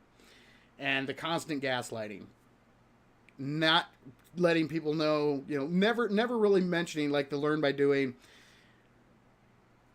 When they made that decision, they switched it over to a brand new skill system. That system, learn by doing, was in place for years, and there was never any hint that was a placeholder system until they decided to make the change. Then all of a sudden it was a placeholder system, and it was a placeholder system the entire time. That's gaslighting. You made no indication that this system wasn't the system, and then when you ripped it out, then all of a sudden, oh no, it was just a placeholder. And they do that a lot. They do that a lot with a lot of the systems. Whereas if one of two things is true, either it was a placeholder system, and if it was, they could have just said that along the way, that this is not the this is not the finalized skill system. Because I think the learn by doing is a very viable system. It just needed some work. It needed tweaking. They could have spent all those years, refining that system, gating off some of the XP gains, so that you can't just sit there and craft, a million stone axes to become a master toolsmith. There's things they could have done to make that work, right? And then, instead, they decided to rip that system out and completely change it and say, "Oh no, that was always a placeholder. That was never." Which either that was true and they were gaslighting, because they never told us that, or it's not true. It wasn't intended on being a placeholder, but it ended up being a placeholder because they couldn't figure out how to make it work. And instead, they pivoted to a different system that they thought they could make work a little bit better to fit into what they eventually wanted the game to be. So, gaslighting, projection, and straw man. They love the straw man. They take an argument that I have not seen many people actually make, and that is the argument that they destroy. So it's classic straw man. So, and they do that. Those are their pretty much their go-tos. So that was a lot of the first part of this, because the first half they were focusing on you know, a lot of the changes, controversies, that kind of thing. So, all right, let's get the video back on the screen, and we're gonna get into some more of the positives. So they just touched on the new clothing system, the armor system, and they're going to introduce a transmog system, which is awesome. I think that's definitely a good thing to have in the game with all of these new armor sets being introduced. I can set where my head is always this helmet. So for 1.0, all the armor is redone, and we have the new player character head, beard, race, hair color, eye color, all that stuff, and it's all working really good.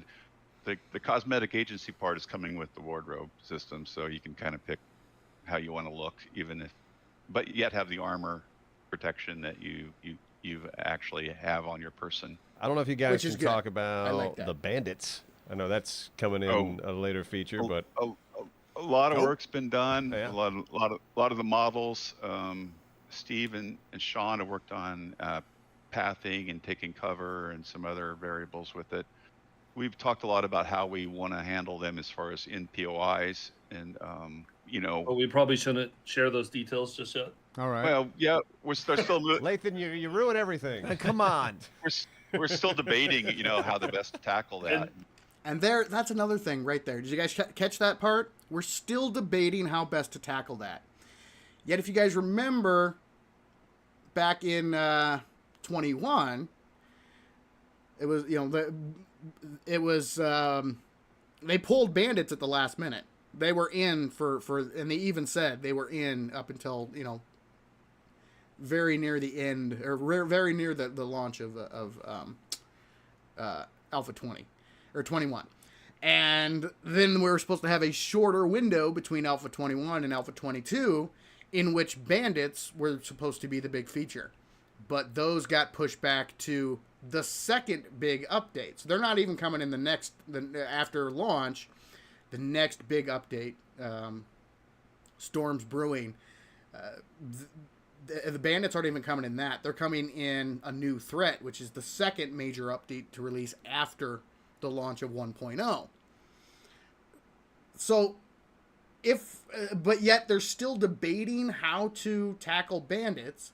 Yet they led us to believe for multiple alphas that bandits were almost ready. They're almost there, guys.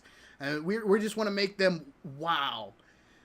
But they're still debating how bandits are going to act and how they're going to function. It's like, if you still to this day do not know what your bandit, what form your bandits are going to take, their activities, how they're gonna act, and all that kind of stuff, how could you go for that many alphas saying, oh yeah, they're almost ready?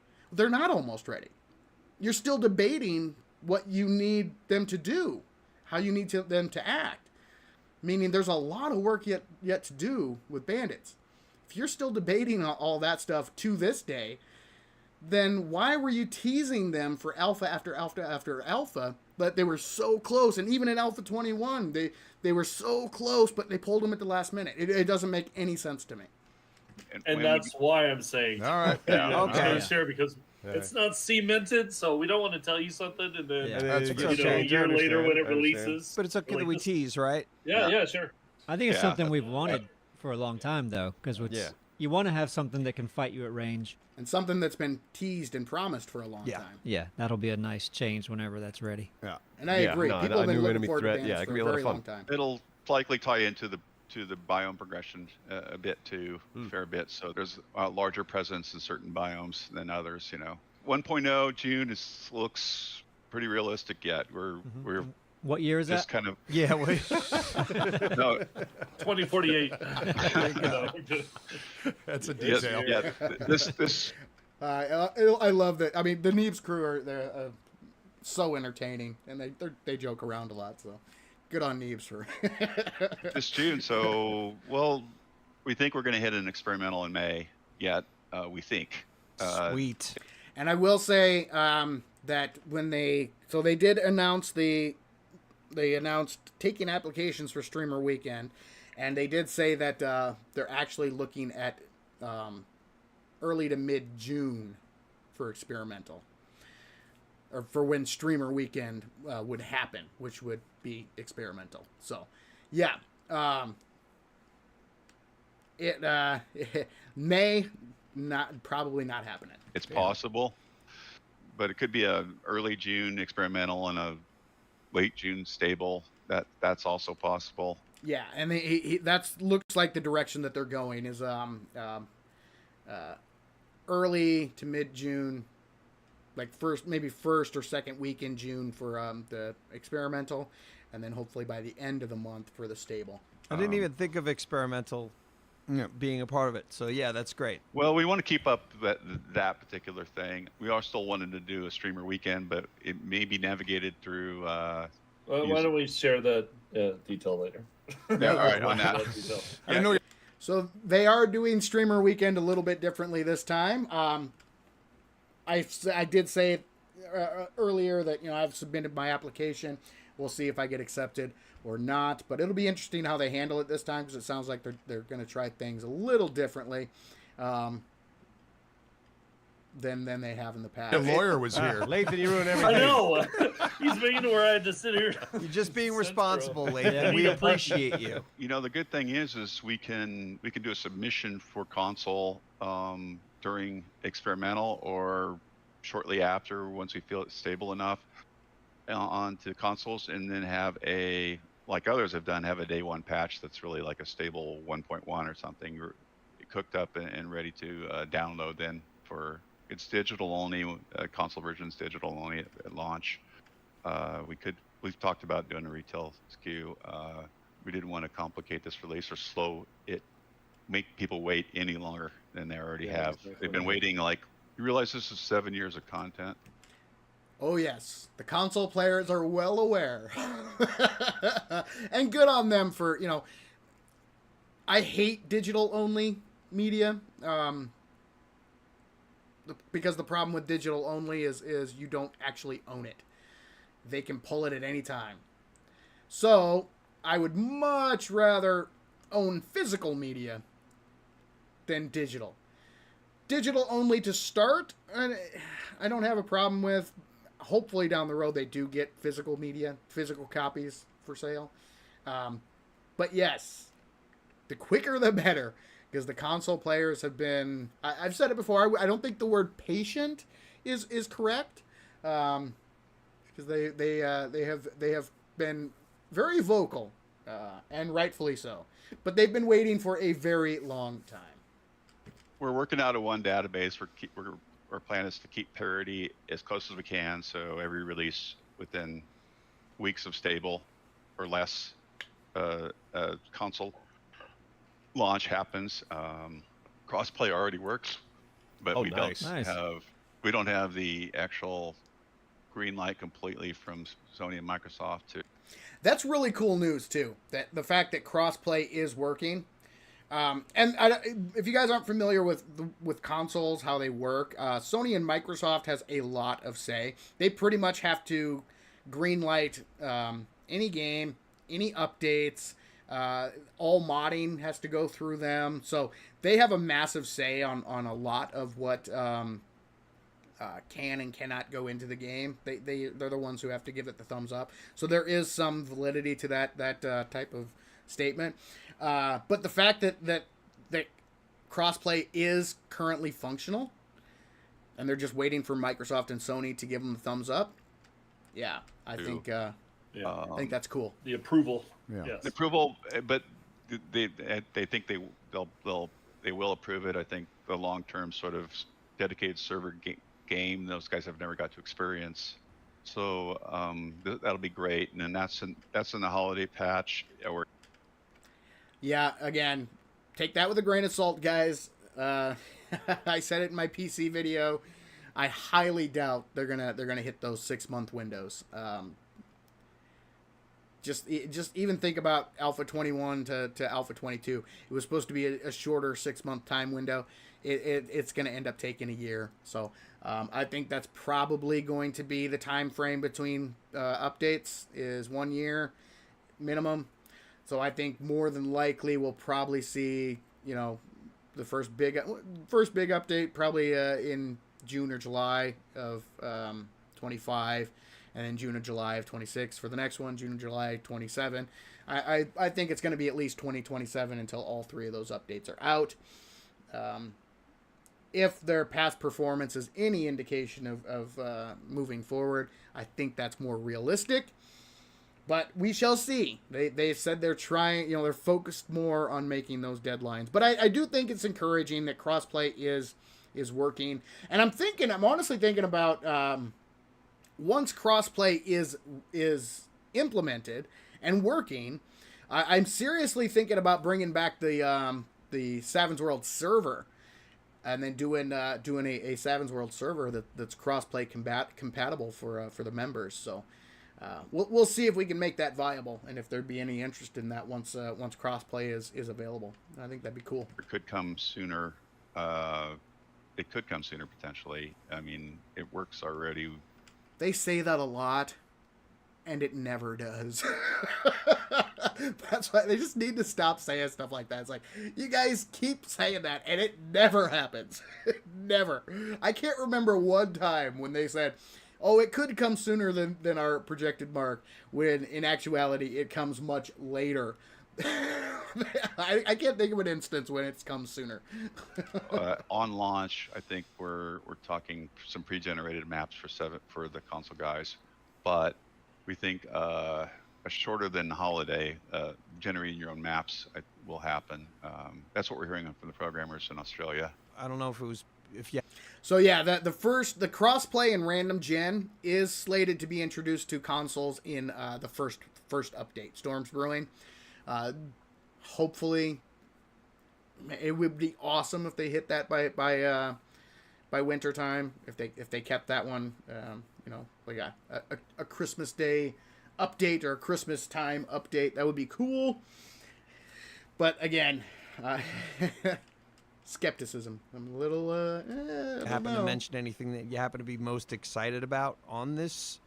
This new release? Well, there's a couple of features that I think are going to be the silent heroes, so to speak, of this build that I think most people would maybe don't think it's that going to be that much of a game changer. But the full-on overhauled, significant work into the new Dismemberment with pro particle effects with it. And I've said I said during Streamer Weekend and my initial thoughts on Alpha 21, the best part of the Alpha 21 update was the new Dismemberment system. That was the thing that me and Schneidi and the Fun Pimps, the whole Survival Syndicate, that's the thing we enjoyed the most, was the new Dismemberment system. So seeing that expanded and going even deeper, yeah, I think that's going to be cool. Is pretty darn cool, and everybody can say, wow, good job, Sean. Combat's so much better now. Well, you could thank the guy, all the character artists and the particle effects artists, Andres and our character art team, and Steven, who spent significant work making a sort of a universal Dismemberment system where there's special jibs for almost pretty much every zombie. And that's awesome. I think that feature is really nice. And yeah, I agree. I agree with that. Because in 21 or currently it's limited. Not every zombie has that Dismemberment. And now, I don't know if you guys have seen the pictures that they've released, but I mean, there are bits, like tiny bits, and lots of them. So this Dismemberment's going to be crazy. They're going to be body parts flying everywhere. And now that it's expanded to hopefully all the zombie types, I think that's going to be really cool. With the character system overhaul, the other unsung heroes are the animation team, who put a lot of effort into making all the third-person and improved first-person and third-person animations for the game. And I mentioned that earlier. That was something that I said. The character models and the animations look much better, and they've been needed for a very long time. And it's nice to see that they're finally here, and they actually do look pretty darn good. You playing with your buddy. It doesn't have janky animations anymore. it's got, because the new character, the rig, and this, the way UMA and all that worked, I think sort of led to a lot of, like, I don't think we can make it much better. It's not worth putting any time into, but now, so those things I think are going to be really, really noticeable if anybody's played it before. This I guy agree. over here has coded Fully a agree. new challenge system, which we're using to gate and improve the front end tutorial to teach more new players. Get them first past that first 3 hours. So Now we're getting into the challenge system. So this, if you guys saw the roadmap, this was one section in the roadmap that there was no news about. There were a lot of speculation, but nothing really confirmed on what exactly it would be. And I don't know if it's been updated on the dev diary yet, but last time I looked, there was no mention of what that is, or what the new challenge system entails. So this is kind of cool that they're getting into what that system will be in 22 or version 1. Sorry, I got to stop calling it 22, I guess. It's like when Twitter switched to X, I still call it Twitter. So I'm probably still going to call this 22.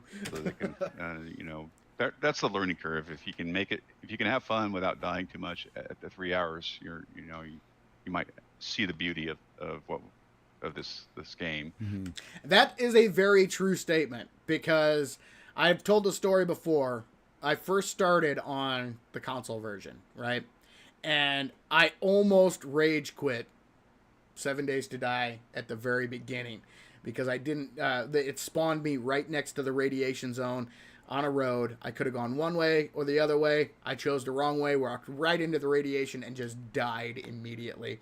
And then I respawned and I just kept on dying, and I didn't know why, and I was but I stuck with it, and I'm glad I did, because this game has offered thousands upon thousands of hours of entertainment, which is awesome. So yeah, removing that likelihood of rage quitting, not necessarily a bad thing. Some people, if they don't make it that far, they may not see the beauty of it, and that's true with any game, I think.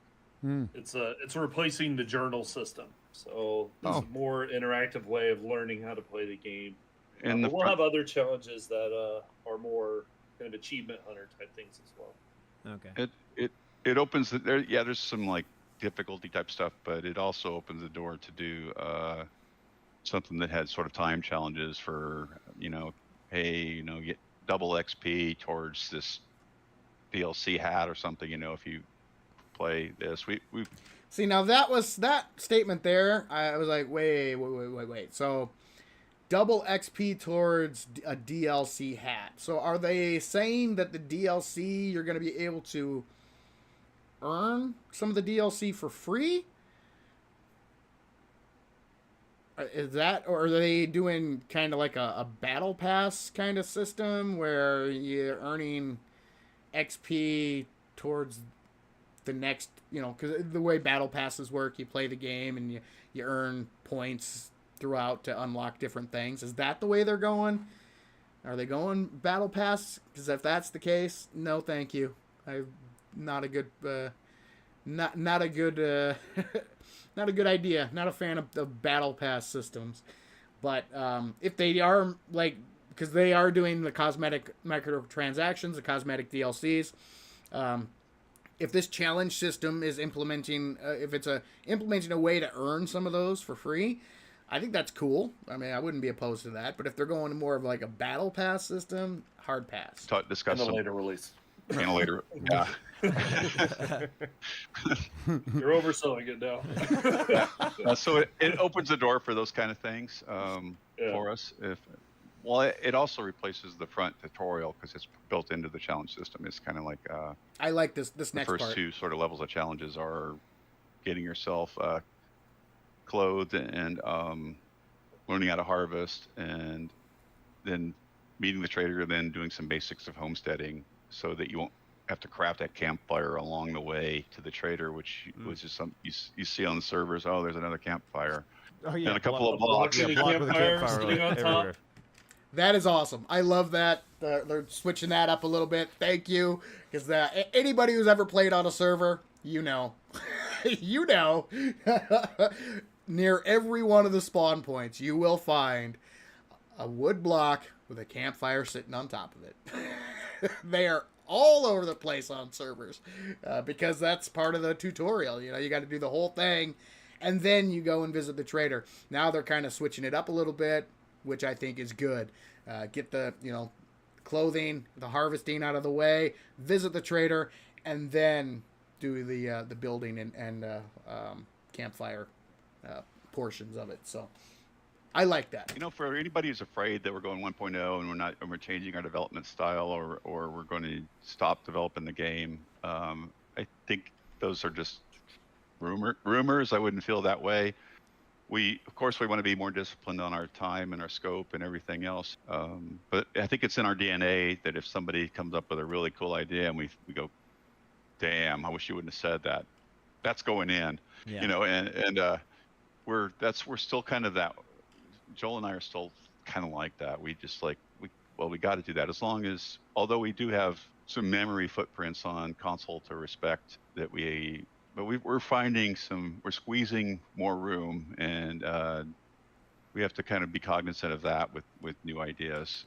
So, you know, I like this statement there because there have been rumors out there that the Fun Pimps are, you know, they have no intention on finishing the game and all that fun stuff. So it's nice to hear Rick actually come out and 100% say, yeah, we're going to get it done. But we'll see. You know, and their development style, again, that's never been my issue. You know, take the time you need to get the stuff working right. That's cool. It's their communication style. The way that they interact with their customer base. That's been my main bone of contention. Is the way that they interact and treat their paying customers. I've not been a big fan of it. So, yeah, again, they're kind of conflating issues here. You know, their development style, cool. Communication style, the way they interact and treat their customers, not cool. Yes. So art memory, just so it doesn't run out of memory on the Xbox X, which is our S. I'm sorry. Xbox S. S is the lower memory for our lowest end spec. Yeah. But it's kind of in our DNA as a studio to do things that aren't, you know, hey, we've got to stick to this idea. Well, wait, this is pretty cool. What about this new shiny thing? Yeah. You know, and how much have we invested in this other thing? And but we're going to try to respect the roadmap. And there's another tacit admission that you know they may have they get distracted by the shinies. So the features that they want to add in, you know, when they see something else that's cool, they'll add it in, you know, ooh, that's nice, let's do that too. So again, a basic outline of what they want, and then, you know, adding bits and pieces here, not knowing exactly how to get to the final goal line. Yeah. But that roadmap will probably not portray every feature by any close to what actually goes in. And they never do. That, you know, basic roadmaps don't. They give you the big standouts, and then there's a lot of smaller stuff that's not, because you know, the point of a roadmap is to communicate with your player base, communicate with your fan base, your paying customers, what they can expect, and a rough timeline of when they can expect those big major changes. So yes, there's always smaller things and little changes and that kind of thing throughout. So. Or quality of life improvements, or you know, every alpha there's probably a couple of simulation options that give the game more replay value that we always love to do. And I don't know if we put on there, workshop. So workshop will be big in the long run too, I think. You know? You didn't put jetpacks on there, so I mean everything's not on there. I'm kidding. Jetpacks. Oh, Everyone's asking for it. Well, you know. And again, clearly a joke. I'm not going to knock them for making jokes, but getting back to that the shiny comment. There's something I forgot to say. This was another bone of contention. That's another thing that people are saying is like, why don't you focus on finishing and adding the things that you've already promised, and then start adding in the shiny bits? That was the whole the whole thought process. Okay, it's time, guys. Let's start finalizing this. Let's start cementing the features that you want, and leave early access and get this done. And then down the road, if you want to add stuff on, cool. But there comes a point where you got to say, okay, it's time. And it seems like they finally reached that point. But that was the whole throughout this whole journey. That's what people have been saying for a long time. It's like, okay, when are we going to reach the finish line here, guys? Oh. So there's a lot of stuff there, and will we do every idea that we've ever had for 7 days in 7 days main game? No, we'll probably move some ideas to a 7 days sequel, which is smart because there's just so many ideas that have come in. So yeah, there'll be a separation at some point. As there should be free content. Yeah, we'll probably do free POIs and free balance patches and game modes and things like that, even after the final update that's on the roadmap is in. We might also offer other forms of paid for content that come in too, without it being pay to win or doing anything unfair or overpriced along the way. That those bad practices that we've seen others do. We don't want to fall into those traps. So that was what I was referring to earlier. Yeah, they are getting into microtransactions with the cosmetic DLCs, but according to Rick, they're trying to avoid the more predatory ones, the pay to win, the loot boxes and battle pass. God, I do not want to see a battle pass for 7 days to die, anything like that. That kind of crap. I'm not as bothered with the cosmetics. I personally don't engage in microtransactions. I think they're silly. But as long as it doesn't affect gameplay, as long as it's merely cosmetic, and depending on what they price them at, I'm less bothered with cosmetic ones. If they decide to start straying into others, then I would have an issue. So time will tell. We will definitely see what path they choose.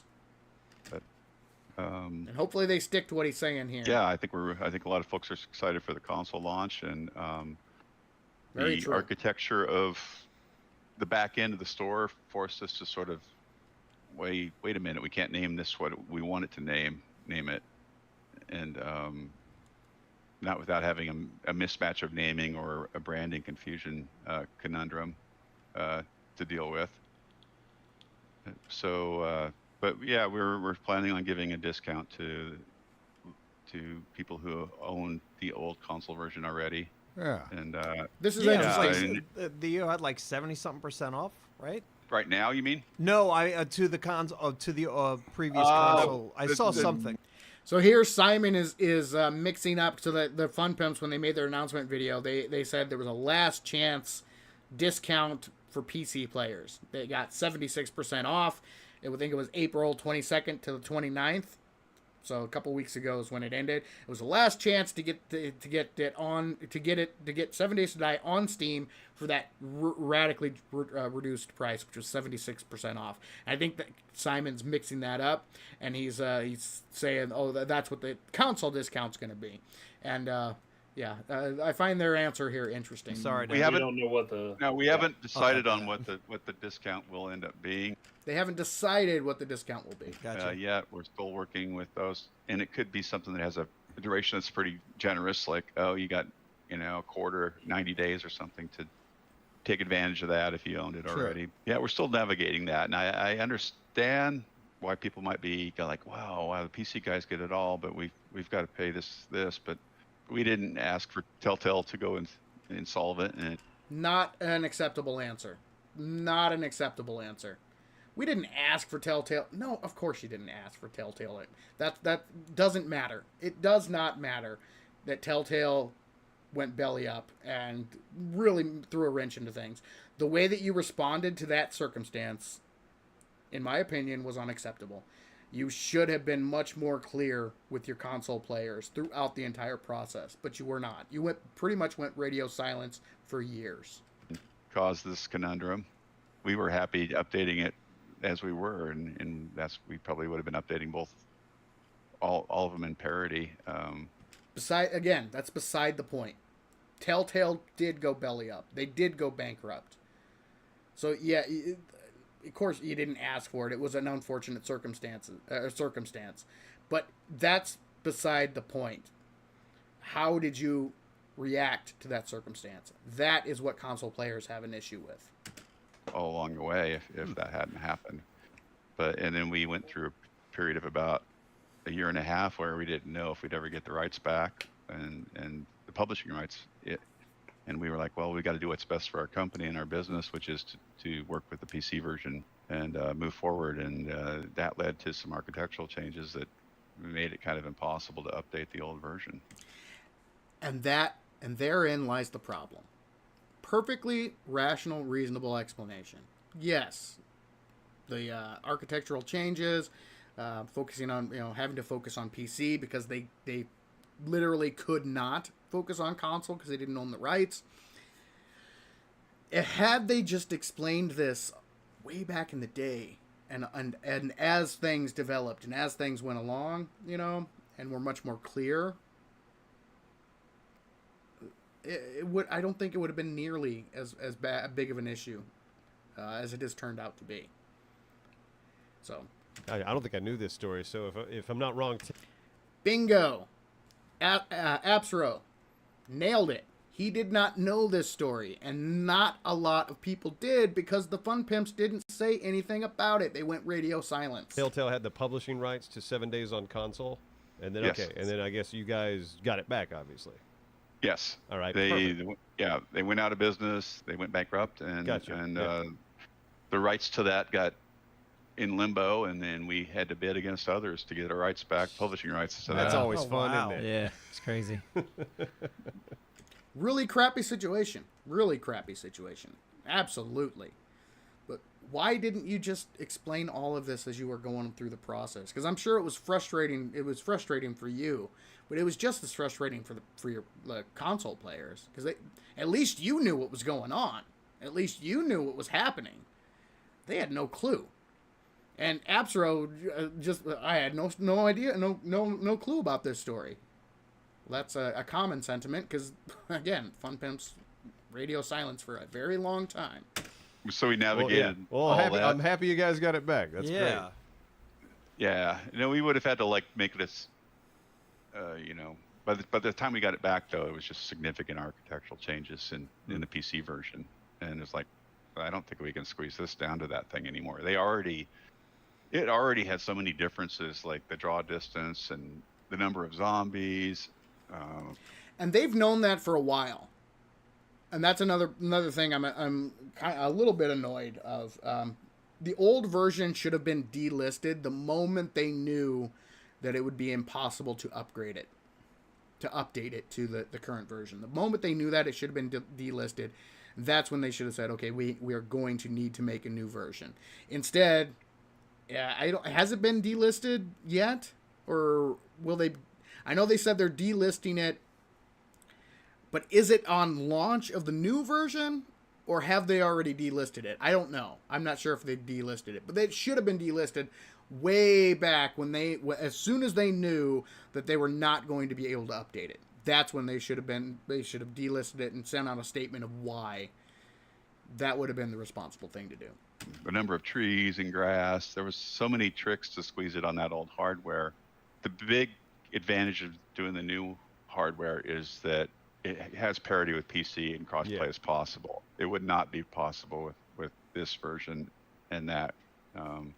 Although crossplay may come with some small limitations, and I'll throw you guys that just so they know. And that's to be expected. Again, I kind of touched on this a little earlier. The specs for the abilities of the PC far outweigh console. It's not even close because you can really make a beefy boy PC, whereas the consoles, they are what they are. So they're very limited in their scope, or their specs.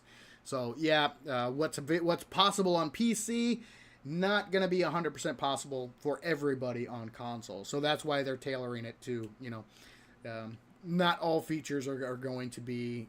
You're probably not going to be able to run crazy servers with crazy settings that are cross-play compatible. We're still navigating, like if you're running a server and it has like maxed out settings or has modded settings that maybe would make it impossible to support crossplay with the consoles. You may have to like run an 8K world and not have this many zombies. So there'll be a range of vanilla settings on servers that will work with consoles, and And we don't have those finalized yet, so. No. Gotcha. But we're anticipating. There's been discussions about that. What if it doesn't support 12K worlds? Okay, well, we can say if you change this setting, it won't show up in their server list or whatever, and as a console player then. Gotcha. Or it'll give you an error message. You can't join that. They're running perimeters outside of supported perimeters. Understood. Like the consoles can only handle so much, so. Yeah, Right. yeah. And that was pretty much the point that I was making.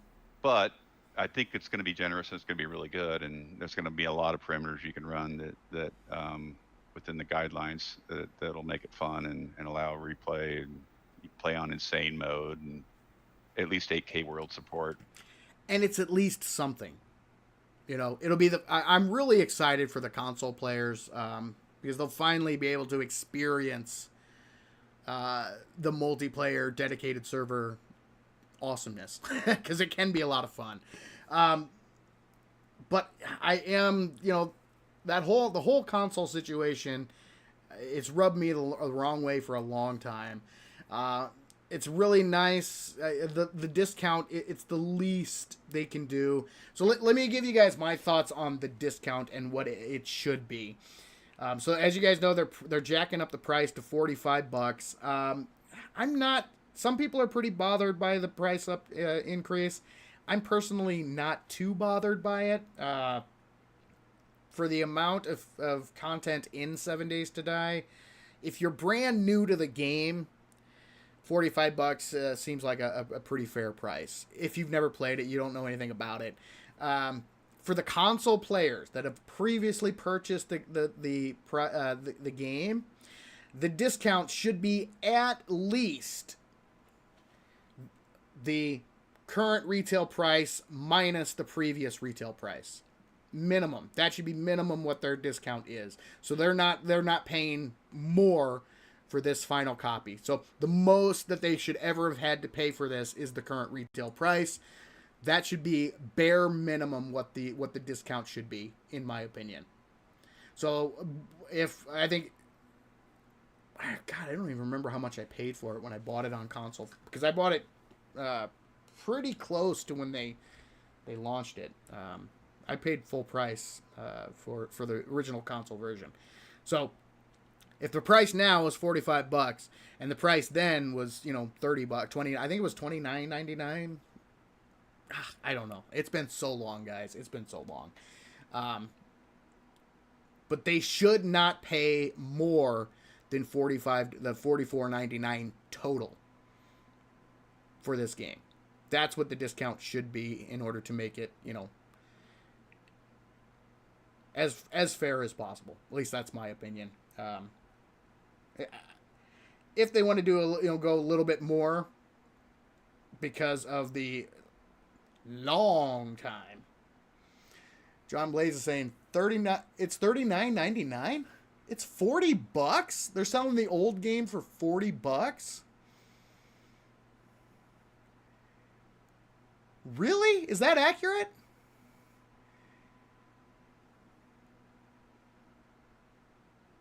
That is, if that's accurate, that's insane.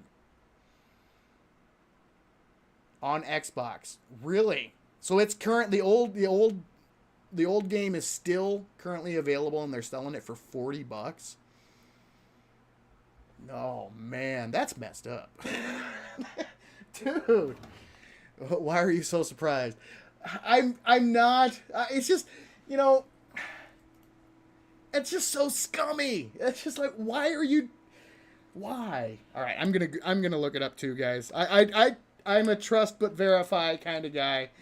All right, 7 Days to Die Xbox. Buy 7 Days to Die. Xbox.com. I've got it listed for $26.38.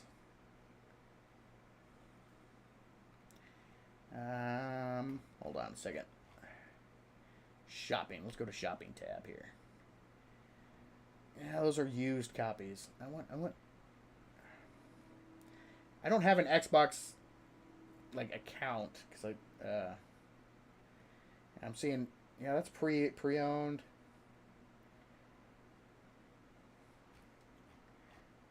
Confirmed. $29.99. Yeah, so maybe it varies based on your location. Chase says $39.99 CDN here. Because I'm seeing it for, okay, Xbox One digital download.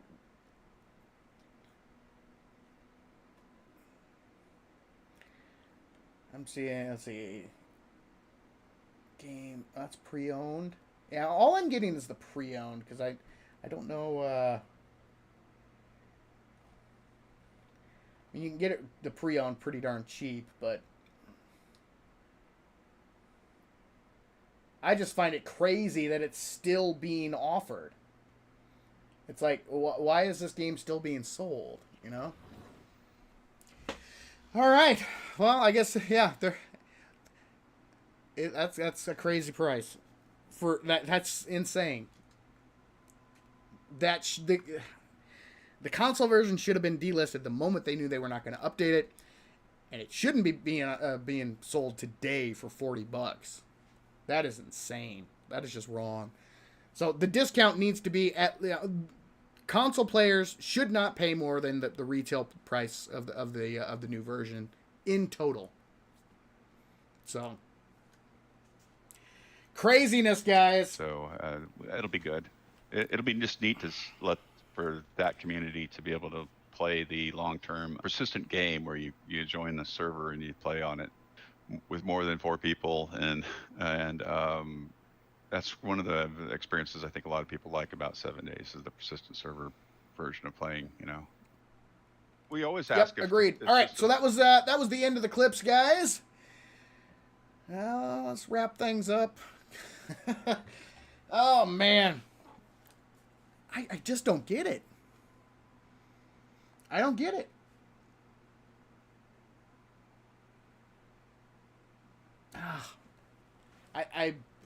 I'm kind of at a loss for words, you know. I shouldn't be, you know, because I've experienced this company for years, you know. So I know how, I don't know. I need coffee. I need coffee.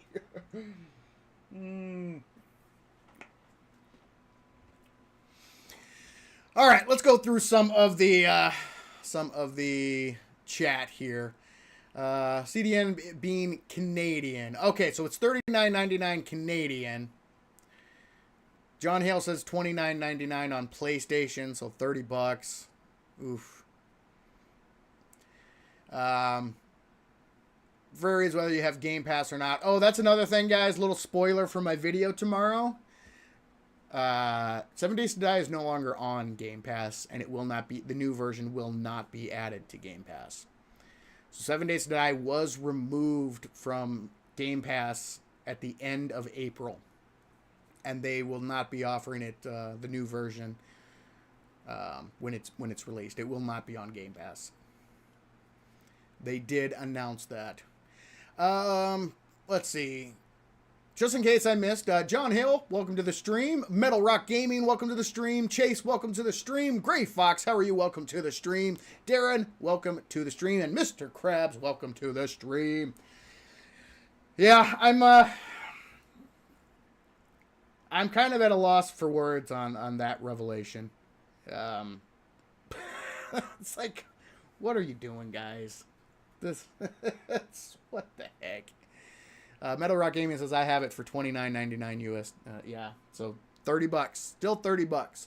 That means, in my opinion, if it for US players, if you purchased it, because I think that's what I paid for it. If I remember right, it was about $30.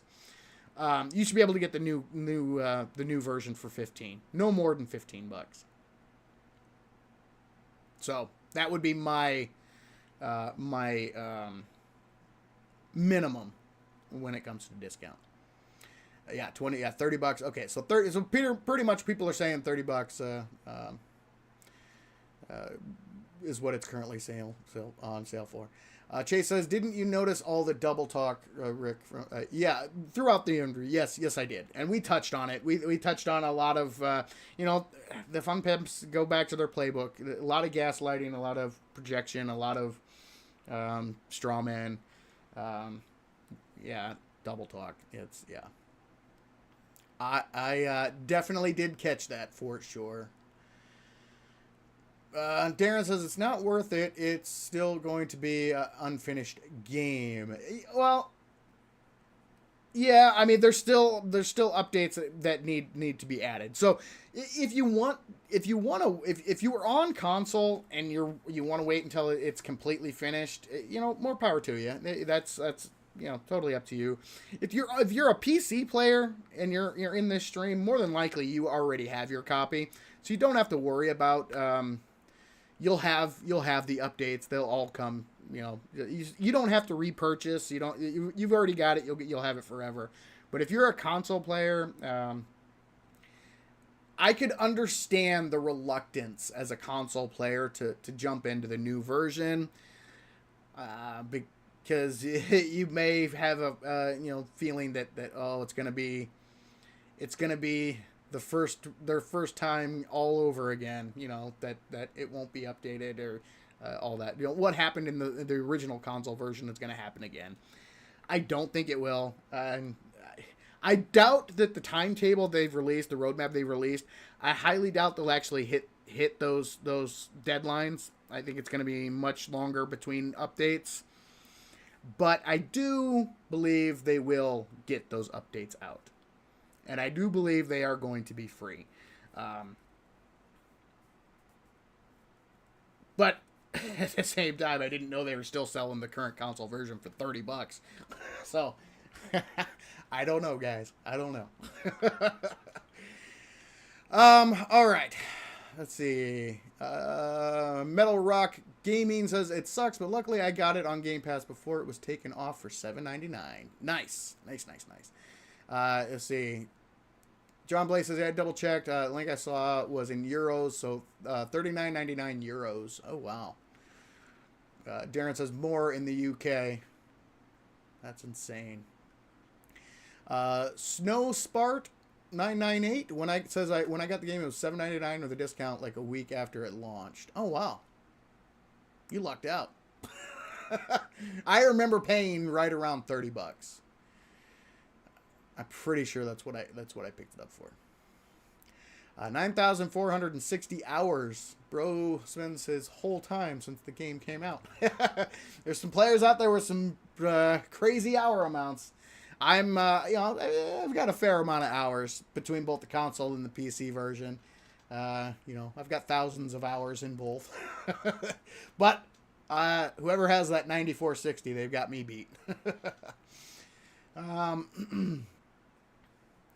The infamous learn to code comment ended any respect I had for them. I must have missed that one. Learn to code. John Blaze says they also released 2 skin packs for console as well, so this won't be their first paid DLC. Oh, I was unaware of that. I didn't know there were skin packs for the console version, because I stopped playing the console version. I go back to it every once in a while, but yeah. All right. Let's see. Metal Rock Gaming says, I've been playing since Alpha 15. Nice. Jay Labyrinth says, bought mine around Alpha 18 on a discount. Yep. In Canadian, 39.99 euro is 58.93. Dang. Darren says, I have to spend my hard-earned money to get a computer and pay for the game again just to get the updated game. Yeah, screw the Fun Pimps. I'll just watch YouTubers for the updated version. Yeah, I get the sentiment. I totally understand. Totally understand the frustration. I get it. Totally get it. Go Bacon. Agreed. Agreed. All right, guys. So there was a lot of really good info in that. But of course, the Fun Pimp's got a Fun Pimp. I really wish they would just bring somebody on who knows a thing or two about customer service and how to interact with paying customers. They desperately need it, and it's crazy because even in this video they talked about growing the company from 3 people up to like 65. It's like, well, couldn't you have had one or 2 people added on that could, handle your customer service in a respectful manner? Would have been some of the best hires they ever could have done. But no. They still get Rick going out there, and they still get the comments. And I haven't been on the forums in a long time, but oof, man, the forums, they were pretty rough. So the only thing I go to the forums, I go to like the very front page to check out the dev diary. That's all I've done because the forums were so bad. So they've been that way for since the beginning, guys, and I don't think it's going to change, and I think it's a shame because if they could improve their communication skills and their customer service skills, this game has the potential, I still think it's going to be really successful. I think the console launch is going to be really successful. Every alpha or every update, they are introduced to new players, and I think that trend is going to continue. But they're shooting themselves in the foot because if they could cultivate not only the new fan base, the new players coming in, but cultivate the hype with the existing fans and get them pushing, get everybody moving in the same direction en masse, Like I said, take the customers on the ride with you instead of, slapping them down and it blows my mind. It blows my mind. There's so many missed opportunities. And this game, it's something special, I still maintain the game is something special. I've never had a big problem with, the game itself. I've had, criticisms on choices they've made and that kind of thing, but that's not been the biggest concern for me. Because, they could absolutely rationally explain why they did what they did, but they don't. And that's the crazy thing. They do not. And just imagine how big this game could have been had they put more attention on, the customer service and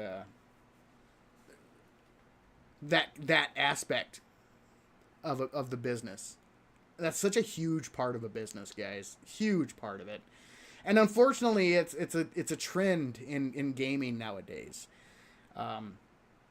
It's not just the Fun Pimps. It's pretty common. You see it a lot with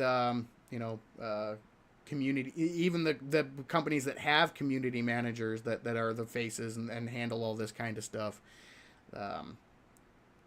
They hate their customers. They hate gamers. They hate people, it's just, and it blows my mind. It's like, why? It makes no sense. You're shooting yourself in the foot. And it's everywhere, The one thing I will give the Fun Pimps, they're really bad at communication, but at least they're making a relatively fun game without injecting a bunch of modern day crap into it. They haven't gone down that road yet. So hopefully they do not. They stick to their guns and keep things rolling, and you know, just get better at taking people along for the ride. You know, embrace your customers, embrace the discussion, embrace the criticism. If they just did that, you know, sky's the limit for this game. I still think it's going to be successful, and the console launch is going to be huge for them as long as they execute it properly and there aren't any like massive issues. I think it will be very successful. Not only for them as a company, but the gaming, you know, the 7 Days fan base and community. I think it's going to be very successful. But it could be so much more. It could be. And I want it to be. That's the thing, you know?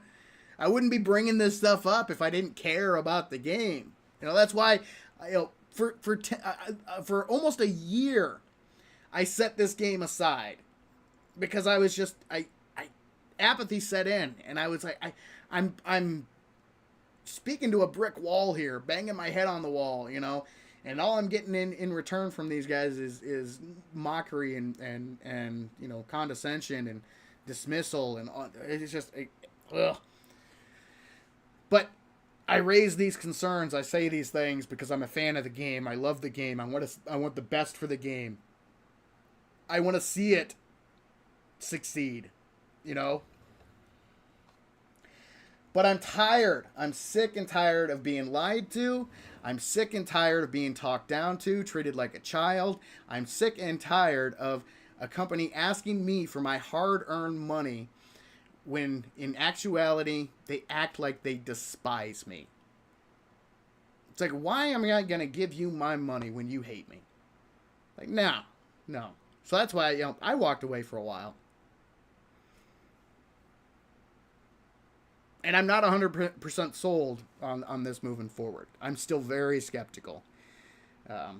Just normal, you know, by nature, I'm a skeptical person. But it's earned, you know. This reputation has been earned over a very long time. And it doesn't look like it's changing because this interview was done after they announced the version 1.0 release and all of that other, you know, all the stuff that we went through, constant gaslighting, straw men, projection. They are the ones who are taking this personally and being emotional, and they're projecting that on the fan base. They're the ones who are constantly gaslighting their audience, their fan base, their paying customers. They're the ones who are straw manning their critics' arguments. And then saying if you're going to be good at debate, well, if you're going to be good at debate, you don't use gaslighting, you don't use straw man arguments, and you don't use projection. Those are no-nos. You don't do that. So, but, and again, I will say it again, it's not just the fun pimps. This is something that's happening throughout the gaming industry. I mean, we're seeing it all over the place. It's been happening for years.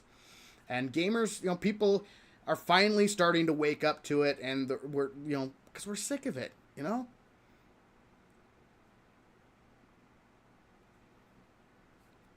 And again, hopefully the fun pimps don't turn completely to the dark side.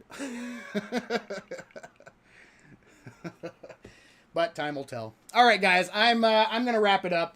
I'm rambling now. Real quick, I will say, Jose, welcome to the stream. Old Mate Gamer, welcome to the stream. Thank you very much for joining. If you guys missed any of the stream, I will be posting the replay over on Savin's World Live. Should be up probably by Tuesday, I'm guessing. I've got a new video coming out tomorrow, going over the console version. So check that out. The version 1 announcement, what that means for console and moving forward and all that fun stuff.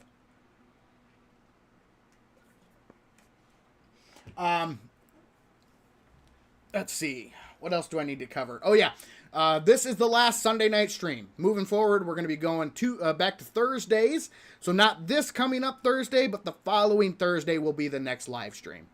So hope you guys can join me for that. It's going to be my regular time, which is 7 Eastern, 4 Pacific, or 5 o'clock my time, which is nice. We'll see what next week has. I have a feeling there's going to be some more news dropping. We'll see between now and next stream time. And then I'm trying to decide what I want to make my next video on. I was going to do a 7 Days to Die 1.0 like rundown, everything we can expect for the launch. But we'll see.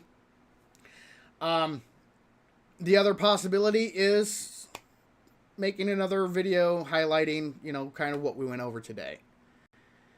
I might make that video. Again, like I said, I hate doing that. I don't want, because this channel was all about leaving the real world behind and having fun. And I don't find it fun talking about this kind of crap. I hate having to delve into, pointing out all of this negative crap. I hate it. But it has to be done. So maybe I'll let this live stream, maybe this will be, or maybe we'll go into an in-depth video. So haven't decided yet. Maybe next week, maybe next week I'll do the rundown for 1.0. And then the video after that, we'll delve into, because there's so much. There's just so much. And I'd like to do it, because this was more of a free-form, less structured format, whereas a video is much more structured. So I can tailor the arguments or structure the arguments in a much more coherent way. So, different formats to accomplish different goals. So, yeah, we'll see. We'll see. Anyway, guys, thank you all, guys. Thank you so much for joining tonight. We had another awesome turnout. Really appreciate it. Was really pleased to see my first video that I published on the channel. First one in 117 days, and then first 7 days video in almost a year. It performed much better than I thought it would. Figured it would. It was a topic that was probably a little beyond its expiration date. I wish I were in a position where I could have gotten that video out a week or two earlier, but it's nice kind of easing my way back into things. So I appreciate it. But it's been fun. We're getting back into the groove now, guys. We're getting back into it. And we'll see how things go with 7 days. We'll see. Sticking with it for now, but who knows what the future holds. So, huge shout out to everybody who participated in chat. Thank you all very much. Thank you to all the lurkers who are watching in the background. Appreciate each and every one of you. Special shout out to Kelly and Shannon, the mod extraordinaires. This video will be posted on Savins World Live probably on Tuesday. I'm guessing Tuesday's when it'll be gone. So if you missed anything, you can catch it there. But for now, this is Savin saying thank you, ladies and gentlemen, for joining me in Savin's World. And remember, the average gamer is always king of the hill on the bell curve. Have a great night, guys, and we will see you. Oh, happy Mother's Day to all the mamas. Gotta get that in there as well. Started the show with that. Gonna end the show with that. Happy Mother's Day, everybody. We will see you next time.